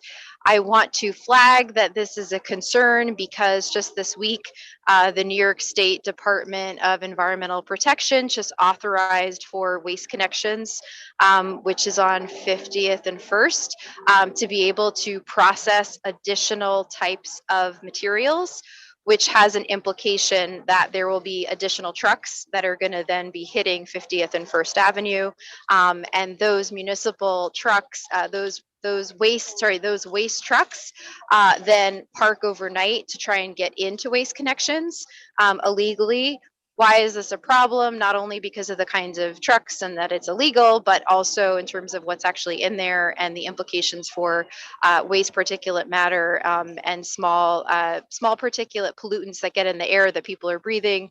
As John said, people live there, kids go to school there, and this is a major concern. So the invitation to you guys is the massive trucks that park an overnight illegally on 1st and 2nd Avenue from 58th all the way down to the 30s, as well as the New York City Department of Elections, who allows their employees to park on 52nd Street on the sidewalk. Thank you. No problem. We'll definitely look into it. Thank you. Thank you.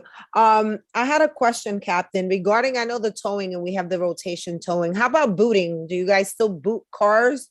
I haven't seen one of those good old fashioned boots in quite a while. Boots is for different type of violation. Hello? Yes, I can hear you. Yeah. So for boots, to boot something that's for illegal parking, typically it's not done by the precinct. It's done by traffic enforcement divisions. They will put the boots on, and also, and then if you see boots in and around the precinct, that's because it's been held for evidence. So as far as just putting the orange boot thing on the vehicle that's parked, those are usually done by traffic enforcement. Okay, so if a car is parked illegally, let's say at a bus stop, we couldn't call and that wouldn't necessarily get booted. Because a bus stop is illegal parking. Could that be a reason for a boot or no? I could look into that, but there's a chance that car on the bus stop not going to get booted, because once you put the boot on, that car is stuck there in the bus stop. Got you. The same thing with the hydrant. Yeah, but it's the hydrant, however, they might actually put a boot on, and then because after a certain amount of time, they'll come and remove the boots and actually tow the car. That's why it's mostly done through a traffic enforcement division. They will first put the summons and the boots, and then they will tow it. Okay, so I'll follow up with you afterwards or with Gerber about specific situations where booting is appropriate. We have Cynthia Gonzalez, and then I believe we have 2 attendees with questions, and then we'll move on to the next section, which is a discussion of the crime stats. I think that my last question is related to the other question that I had earlier, which is, what do you recommend that we should do to support the precinct going forward? And we did get some good answers to that question. But my question now is, because our community, we are so overpopulated here. We have, like, even before they started constructing those outdoor restaurants, we didn't have room for parking. Parking has been a perpetual issue. And now that the parking spaces have been taken away by City Bike and the restaurants and everything else that goes on, like it becomes like a bigger problem. And because you said that one of the answers is that, of course, to get more officers. So my last question tonight is going to be, is there a ratio of police to the population that you're serving? Because this community is way, way, way more overpopulated than a lot of other communities. And maybe that's why we have a lot more problems than a lot of we see things here that we don't see in other communities. So is there a ratio like per police officer and population, just like there is like in the Congress? Like, if you're a congressman, well, you're going to have so many constituents or something like that? Because that would be a helpful answer when we're going to approach our elected officials and say, We don't have enough support in our community. We need more support because we have more population. Ma'am, just so in regards to that, it's not a simple one line answer that for every 1,000 people we have one cop. No, it doesn't work like that. The personnel staffing requirement is maintained by our Office of Management and Budget. They do they crunch the numbers based on obviously population, based on amount of crime, based on amount of various area that's covered. They decide how many officers should be needed for each precinct.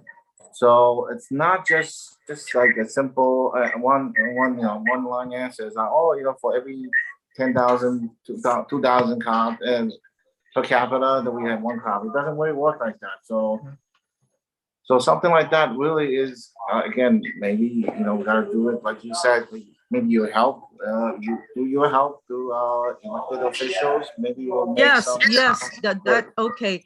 But the fact is that everything that is being discussed here today is a crime. These are all crimes. I mean, they might not be murders or whatever, but they are crimes. And if you don't have enough manpower to address the crime complaints that you are getting, then there has to be, that has to be addressed.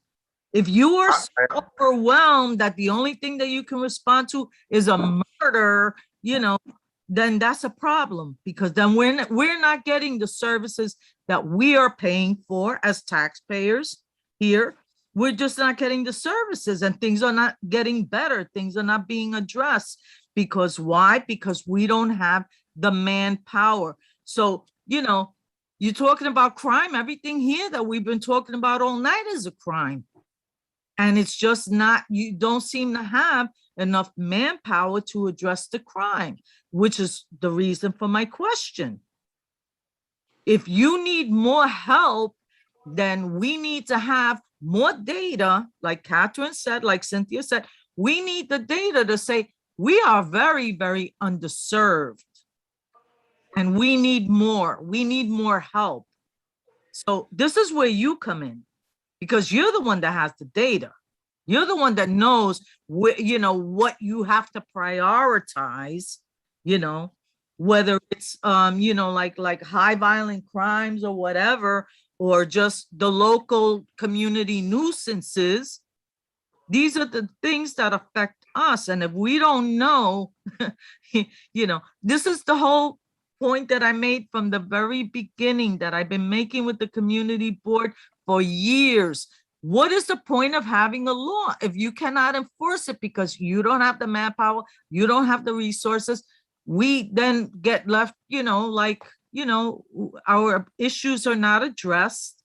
And I'm not putting it on you, because I'm sure I see the work that you're doing. You're trying to, summons peoples and whatever. But if we need more manpower, then we have to make a case for that. And we can't make the case without the data. So this is what I'm hoping that you and Cynthia Felix, will get together with, and we can have some hard data that we can then bring back to our new mayor, the quote unquote, enforcer, so that going forward, we will get our issues addressed in a timely manner, not wait months and years making the same complaints and nothing gets done. Well, I agree with you that these are issues, and from what I understand, some of these issues it's been going back for years, and then not getting the results. It's kind of frustrating. I agree completely. So as far as the manpower staffing requirement wise, that's really out of my control. However, I do know it's based on certain part of the equation, this complicated equation that we use. It takes in consideration the amount of 911 calls, and the series of the 911 calls and also 311 calls. So 311 calls is important as well. I know it's a small issue, but still, please, if it's something that that bothers you, that needs to be addressed, either call us direct or call 311. Either way is fine. We'll handle it and the best we can. But if you don't just give up. Just keep on calling, and then because that will show there'll be a documentation of the call request that came through, and that will show that we do need more people, and because we have a lot of requests coming through, but it's 911, 311. We will do that. We will also see, and I know Jeremy mentioned him earlier, that we have the new borough chief for Brooklyn South, Chief Kemper, and perhaps writing him a letter explaining some of the concerns and our support of the officers in the 7 and 2, but requesting also additional staffing to address those quality of life things that Cynthia is talking about, as well as other things. Maybe that would help as well. So we will do that. John Johnston. Everyone. I mean, to me, it's not a manpower issue. My question for the captain is what cooperation do you get out of the district attorney? Because if from my point of view, you guys make the arrest and the district attorney just lets them out. And because he doesn't really prosecute cases anymore. I mean, why I am concerned about truck traffic, I mean, my children, why they walk through the district, seeing people smoking marijuana, peeing on the street, graffiti everywhere.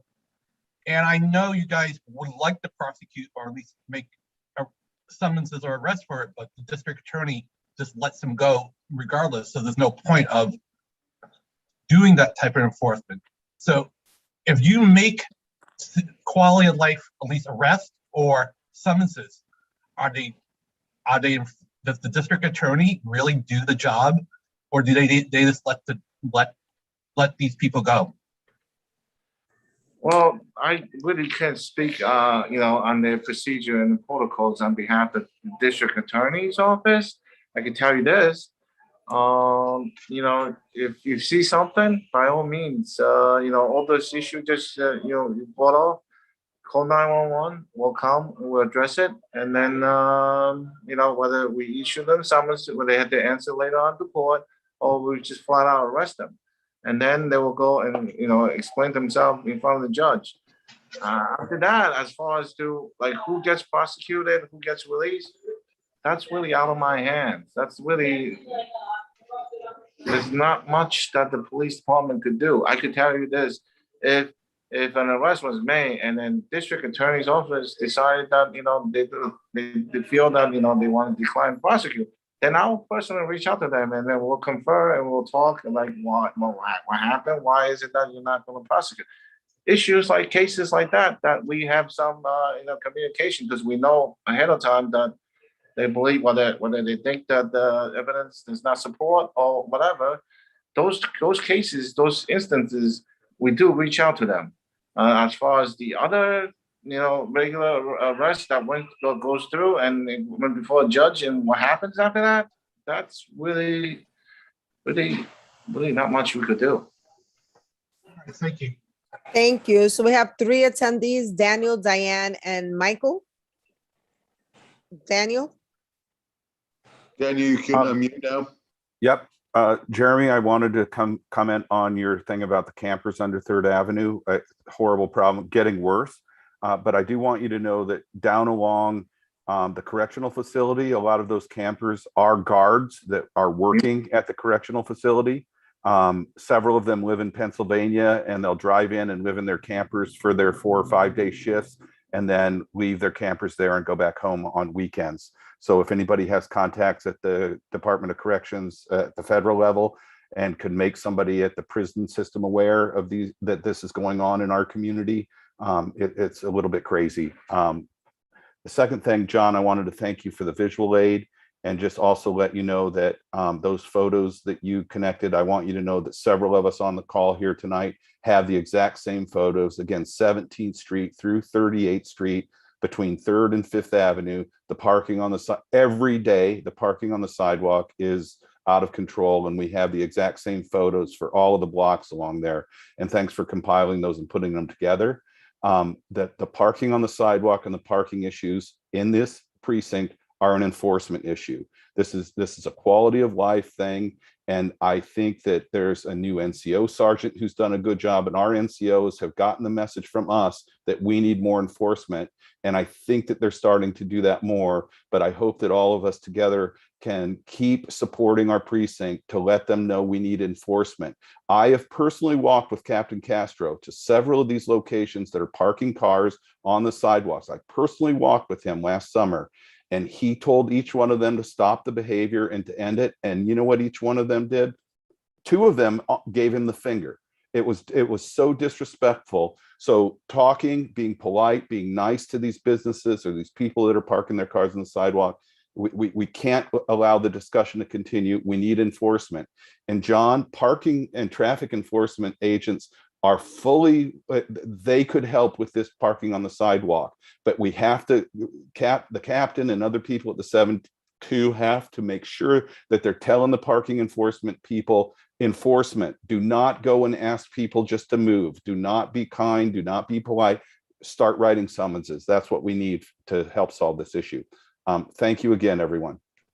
Thank you, Daniel. Diane, and Diane, thank you for the photos. I got the link. Okay, no worries. I just wanted to say, as I'm listening to this, on one end, I'm encouraged that it's not just, the area that Dan and I live in that's going through this. It seems to be systemic throughout the entire precinct. And again, I don't know if it's a manpower issue, but there are some solutions. For instance, one of them was, brought up about booting cars. And if there's 6 cars in front of my house on a daily basis with no plates on them. Some of them don't even have wheels on them or front ends. And they're parked at hydrants and crosswalks and bike lanes.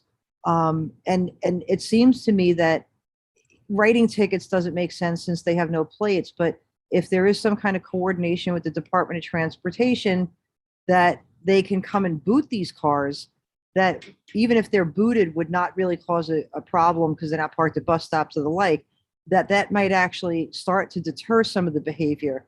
The other thing I'd like to add is that I do recognize that the NCOs are working hard to do what they can. And it seems to be that there's an under-resource. But one of my requests for over a year has been, given the fact, especially we live down the block from Baked in Brooklyn, police cars are coming down the block all the time after they get their lunch or breakfast from Baked in Brooklyn and going back to the precinct. And not one of them, when there's a double park car or a car, not all the time, majority of the time, no police car ever stops and says, get the car off the sidewalk, get the car off the hydrant, stop double parking. And so I guess what my point with this is that what we really need is consistent enforcement, not once a week, not once every couple of months, where Captain Castro takes a walk and then nothing happens afterwards, because it becomes a joke to the people who are violating the law, and they are crimes, even though they're not violent crimes. So if there's consistency of police officers when they see double park cars, making them move. When you go down the block, you see a car on the sidewalk, get out of the car and make the car move. But consistency is going to be the key. It has to be continuous and consistent. Thank you. Thank you, Diane. That's a great point. Michael?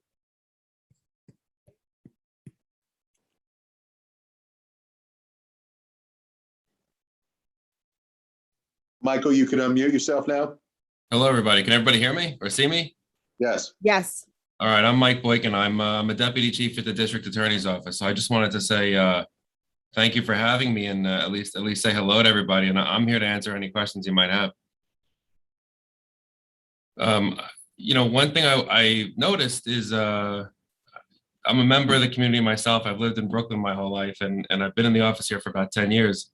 And, the first thing I've noticed about just the change in Brooklyn is as Brooklyn moves forward, so have we. And I know that there was some concern about certain types of crimes, not prosecuting certain types of crimes. And, I'd like to just address some of that. One thing that we are taking very seriously are, of course, the violent crimes, right? The shootings, the violence. We try to work in view trends. We try to look at the drivers of crimes.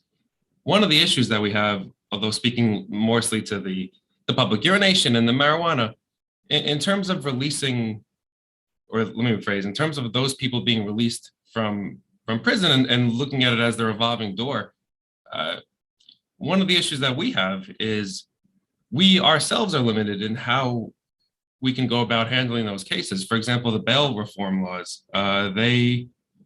in the recent change of them, many of those lower level offenses, they're, even if, the person is caught red-handed in a lot of those lower level offenses, the bail laws preclude us from actually even asking for bail and keeping those people incarcerated.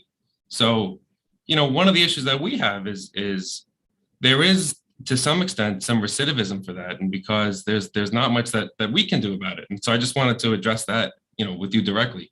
The other thing I will say is, we work closely with the police. I know I'm a supervisor of the Green Zone. We cover the 7-2 among some other precincts.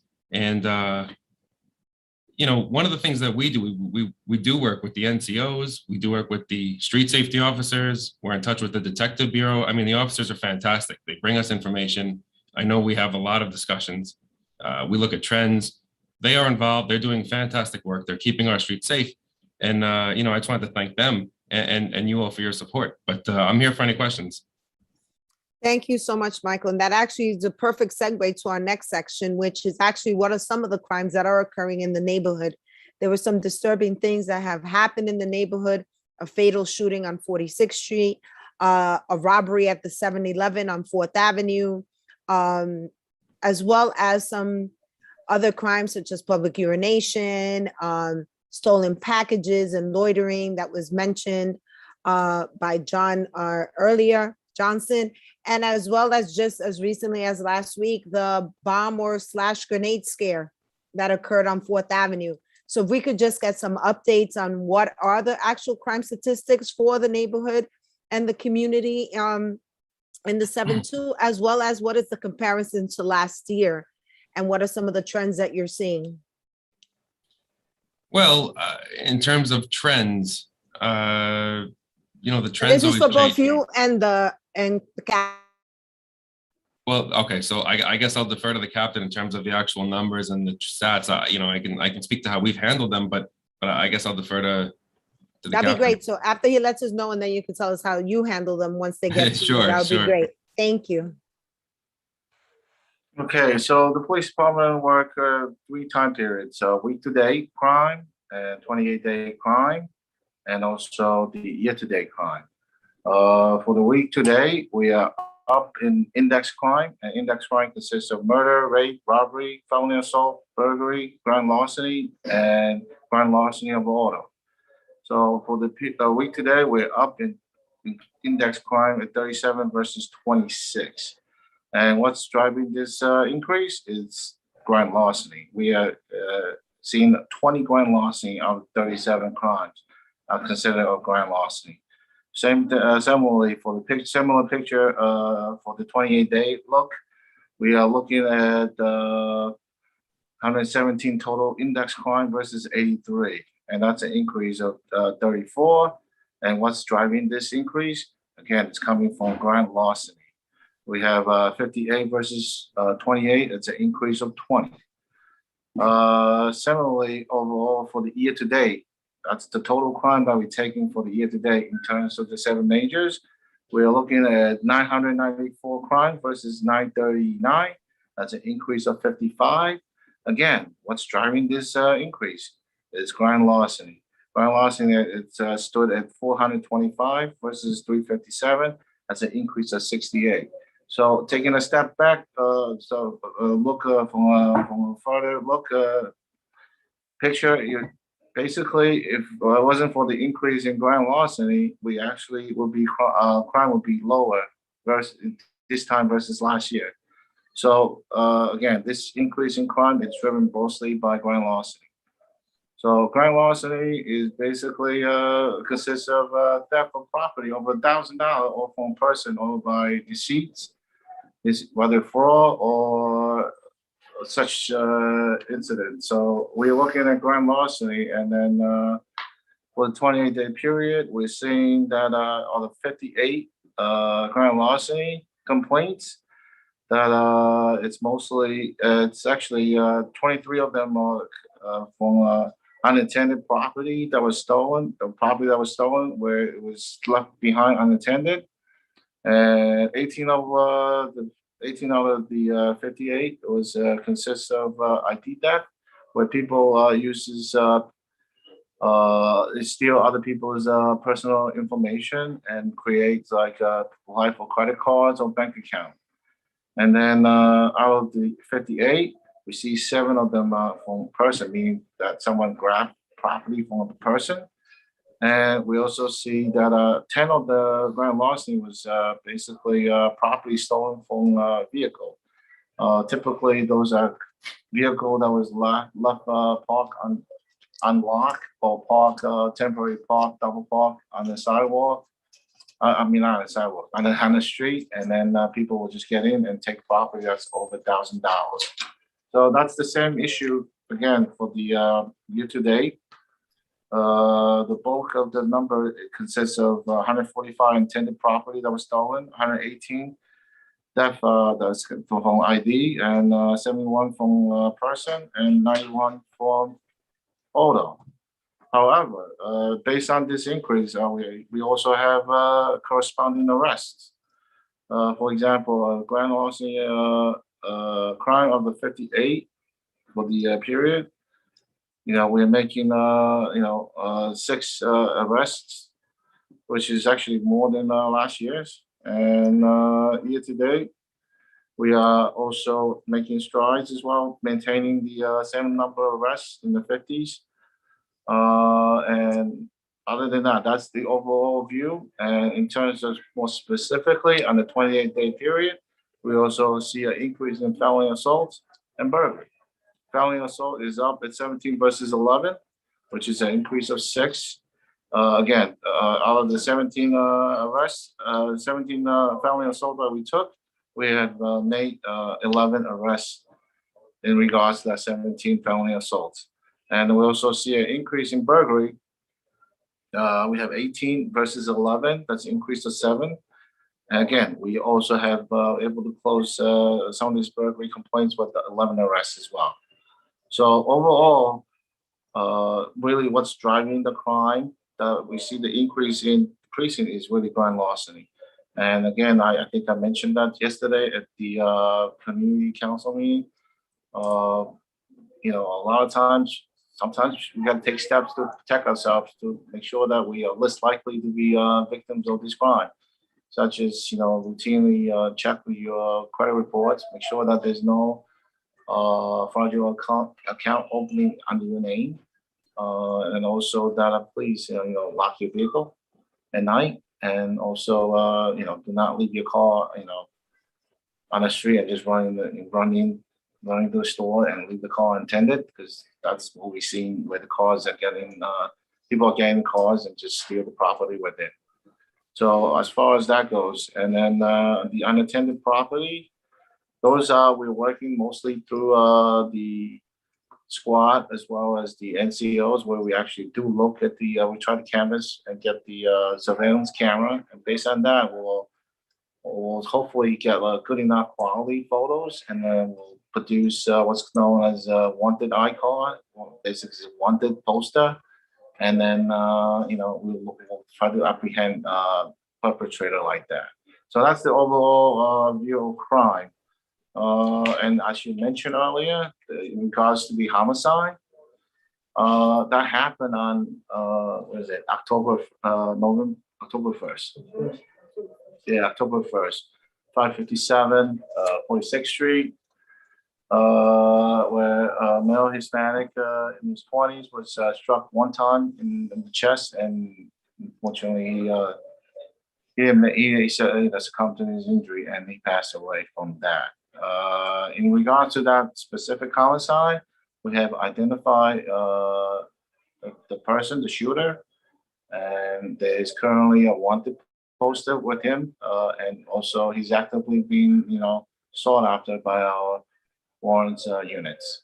So that's that. And in regards to other crimes, obviously we also have, there's no crime that's too small. So these are the major crimes I just mentioned.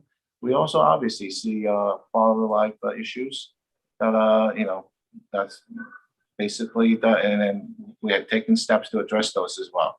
Like, Sunset Park, Fifth Avenue corridor, we have issue, we made arrests in 28 days up and down Fifth Avenue. We issue over like 60 summonses. And we also have complaints of people double park on Fifth Avenue. Because of that, we have additional collisions that happen on Fifth Avenue where people have to actually, drive around against traffic sometimes. And so we have, with that, we have reached out to citywide traffic task force, and we have issued a total of 64 parking violations. And in terms of quality of life, as everyone mentioned, bike on the sidewalk, reckless driving, public urination, open container, we issued 28 of those C summonses and 4 additional O summonses. So we are addressing these quality of life issues as well, specifically Sunset Park. Can't forget about Sunset Park. So Sunset Park, we have issued summonses, we have made arrests as well. And there was a drive-by shooting on 4th Avenue, about a week ago, I believe. That was November 5th. Yes. November 5th at 0 to 11 hours. There's 2 individuals on a moped. Basically went up northbound on 4th Avenue, made a left, going against traffic on 58th Street. And then at which point, the rear passenger, pull up a gun and fire 4 times. He did strike one person who happened to be just standing in the corner in the leg. He's not injured. I mean, he's not likely. He's being treated in the hospital right now, and he's not no life-threatening injuries. And just so you know, there's no coincidence as this was happening. We do know where, we do a pretty good job of predicting where crimes are going to happen. At the same time that this happened, we actually were doing a checkpoint on 3rd Avenue. That's why we were able to respond within less than a minute. We will just literally whip up 59th Street in 1 lap. So unfortunately, we weren't able to catch the perpetrator right there and then. But we are actually really focusing in the right area. And then we have just so you know, we have actually for the 28-day period, we have affected over actually 8 arrests in that location, just on the block on 58th Street, between 3rd and 4th. So we are very focused when it comes to deployments, things like that. So we are working very closely right now. Our detective squad very closely into this case. We are pretty much we have a good idea who this person might be, but they still have to do some work, so we could officially put it over as a wanted poster. But we're getting close on that case as well. Okay, thank you. Jeremy? Thank you. I just wanted to ask, is there a way to filter out and find out year-to-year crimes involving weapons? Yeah, absolutely. We could run that. I'd be very curious to see what that trend is. So because it seems to be an increase with guns too. Well, in terms of weapon, I mean, typically in terms of 7 index crime, felon assault, most likely involves a weapon. Robbery could also involve weapon, but not always. So certain crimes could involve weapon, but not always just tie into one type of crime. Sometimes it's multiple type of crime. So to run that I statistic. understand that, but I'm just curious about the prevalence of weapons in crimes. A felonious assault could be, you know, a couple of drunks fighting at a bar, or it could be. The injuries make it a assault. So,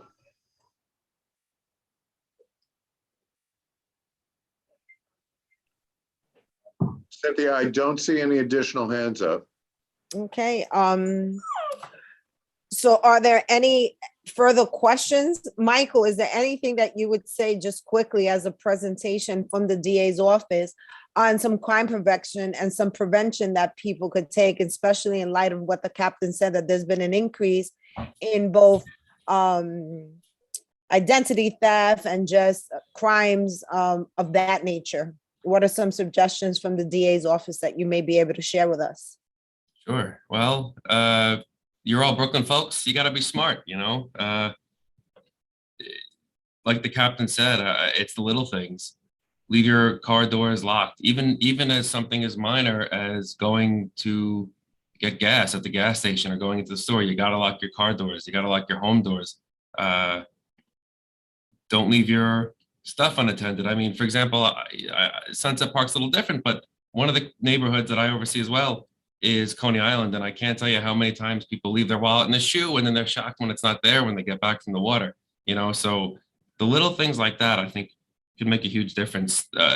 Things like your computer passwords, the scam calls, hang up on them. If a bank is calling you, it should raise your alarm.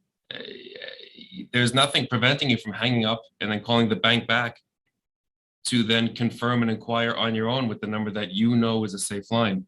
Just be mindful of black websites, the dark websites where you have like scam credit card numbers floating around, out of mail solicitations. Anytime you leave your devices unoccupied, if you're at a coffee shop, if you're logging into public Wi-Fi, you'd be mindful of the information and the data that you might be putting over the internet, you know? So all those little things, they add up. I would also recommend people just, in terms of packages, I know package theft has been a trend in terms of the Sunset Park neighborhood. If you are able to, if, you know, Amazon, UPS, I know in many times there's the storage lockers, there's the drop-off points. If you can, have your package left there. Have it sent to your work, as opposed to being left out on your stoop all day where there's nobody to keep an eye on it. So I think a lot of, you know, in a lot of little ways, you can help protect yourself. Be mindful of shredding your documents before you throw it out so nobody can go through the trash. I mean, all those little things I think make a huge difference. For example, I know people will call me nuts, but one of the things I do before I even go to any ATM, I will toggle and touch all the little parts over the cards to make sure that there's no card reader embedded in them, just to make sure that my card isn't then copied.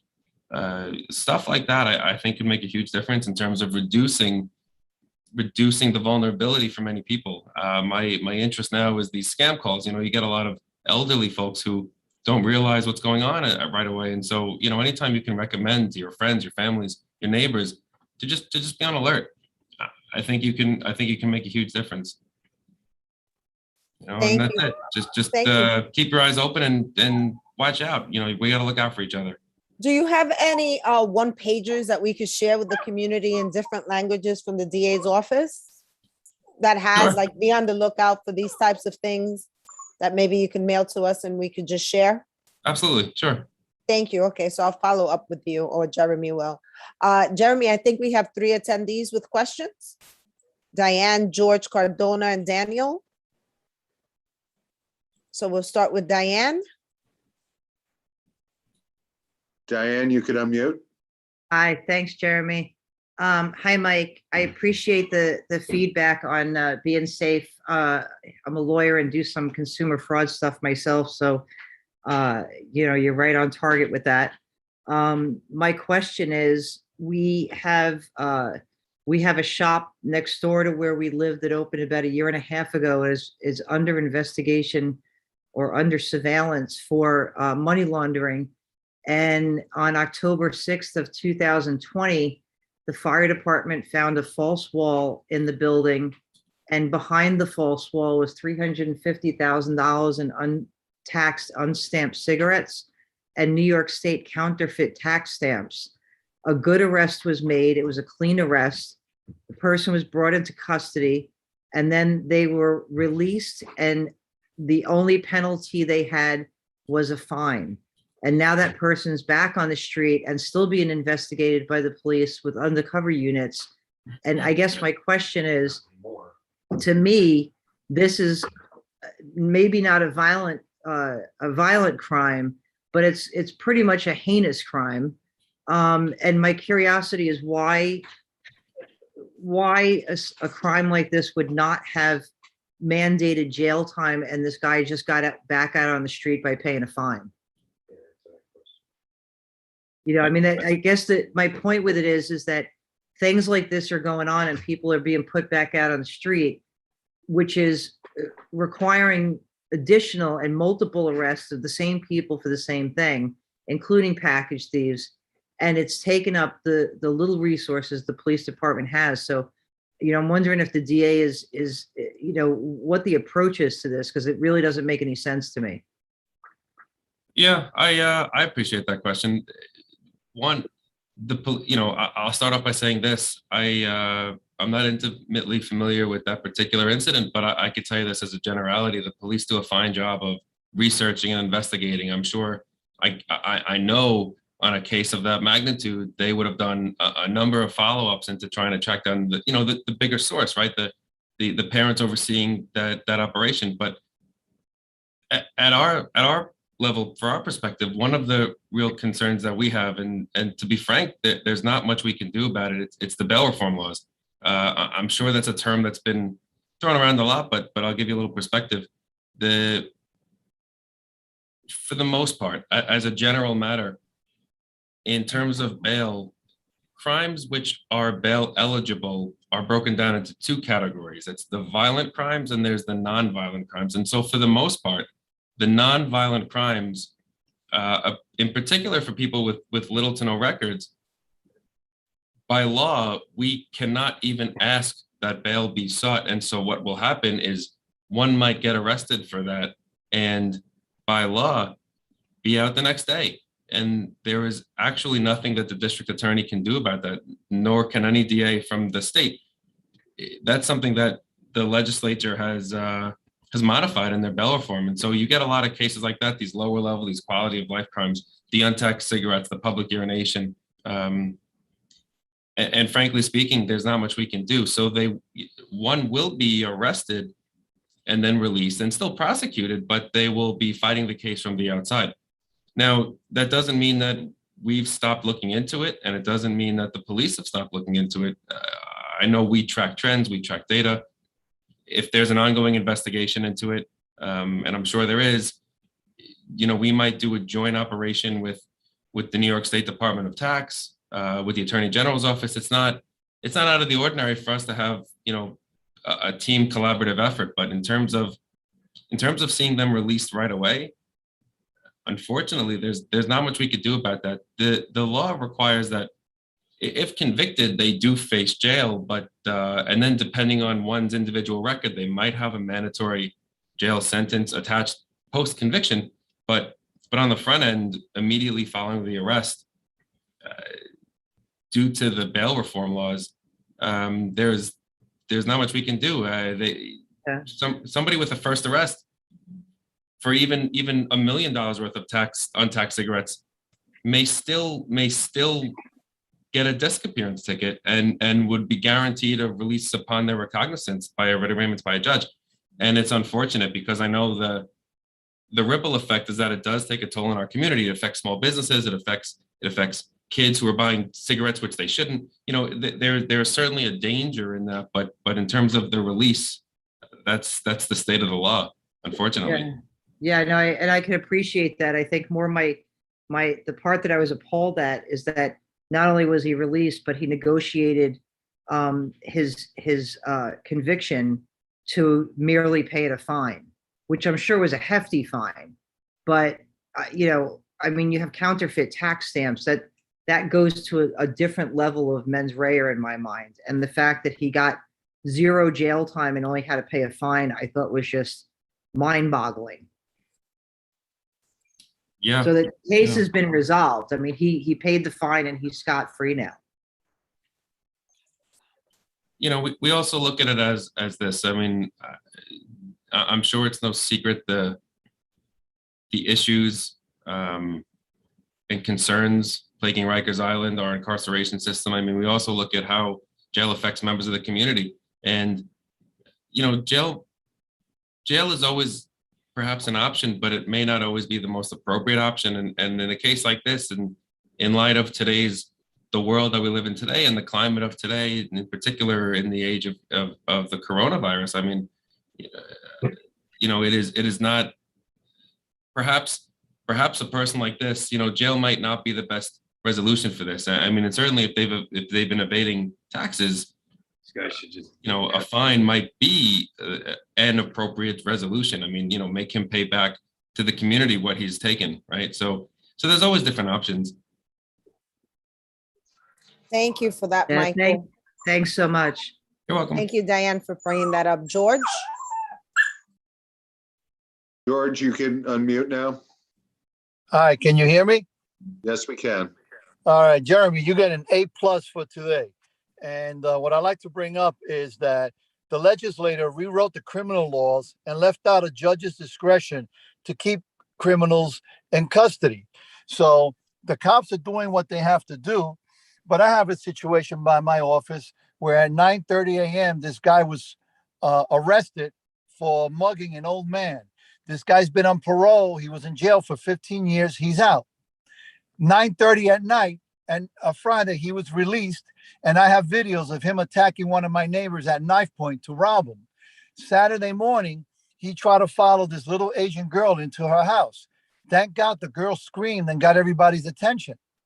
So I don't understand how these guys with continuous records continue doing this. And it doesn't make sense. So how do we change it with these poor excuses? Because I'm pretty sure these people that wrote the laws to help these people, if something happened in their family, I don't think these people will get away with it so fast. And it's very, very, very tiring.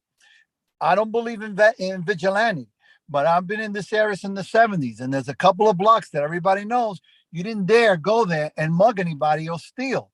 People used to leave their cars unlocked, their doors unlocked, because everyone knew you wouldn't dare do that, you know. And it's a shocking thing, because sometimes when I talk to people that I know that are cops, George, if you do something, you can get in trouble. I'm like, so the victim gets in trouble for trying to defend himself, but the suspect keeps being rewarded. And there's nothing to deter them at doing anything of this. So again, Jeremy, you get an A+ for what you're bringing up, and I thank you. And I hope people wake up. This can't happen. And I'm trying to help people in the community. Then I tell the little girl's family, go press charges, but they're afraid because of the new law. If they go, their name and address gets given to the criminal and his attorney. So they're afraid to do anything because they say, George, even if we do something, look, the guy keeps getting out. So it discourages people from pressing charges. And it's very, very frustrating. You know, I don't know what the next thing is. You know, when Giuliani came in, he promised, I'm going to get rid of the Ouija boards. I'm going to get rid of prostitution in Times Square. I'm going to stop some crime. I'm going to stop the sanitation, you know, organized crime. And he did all that. Republican or Democrat, I don't care who it is. We need somebody there that has, you know, nuts, cojones. Because everybody else, I understand. They want to patronize you. And it's insulting. That's my piece. If you want me to continue talking, thank you. But thank you for this opportunity. And everybody be safe. And thank you for the kudos, George. I'm not quite sure what I did, but I always appreciate it. Okay. Thank you, George. I appreciate it. Daniel?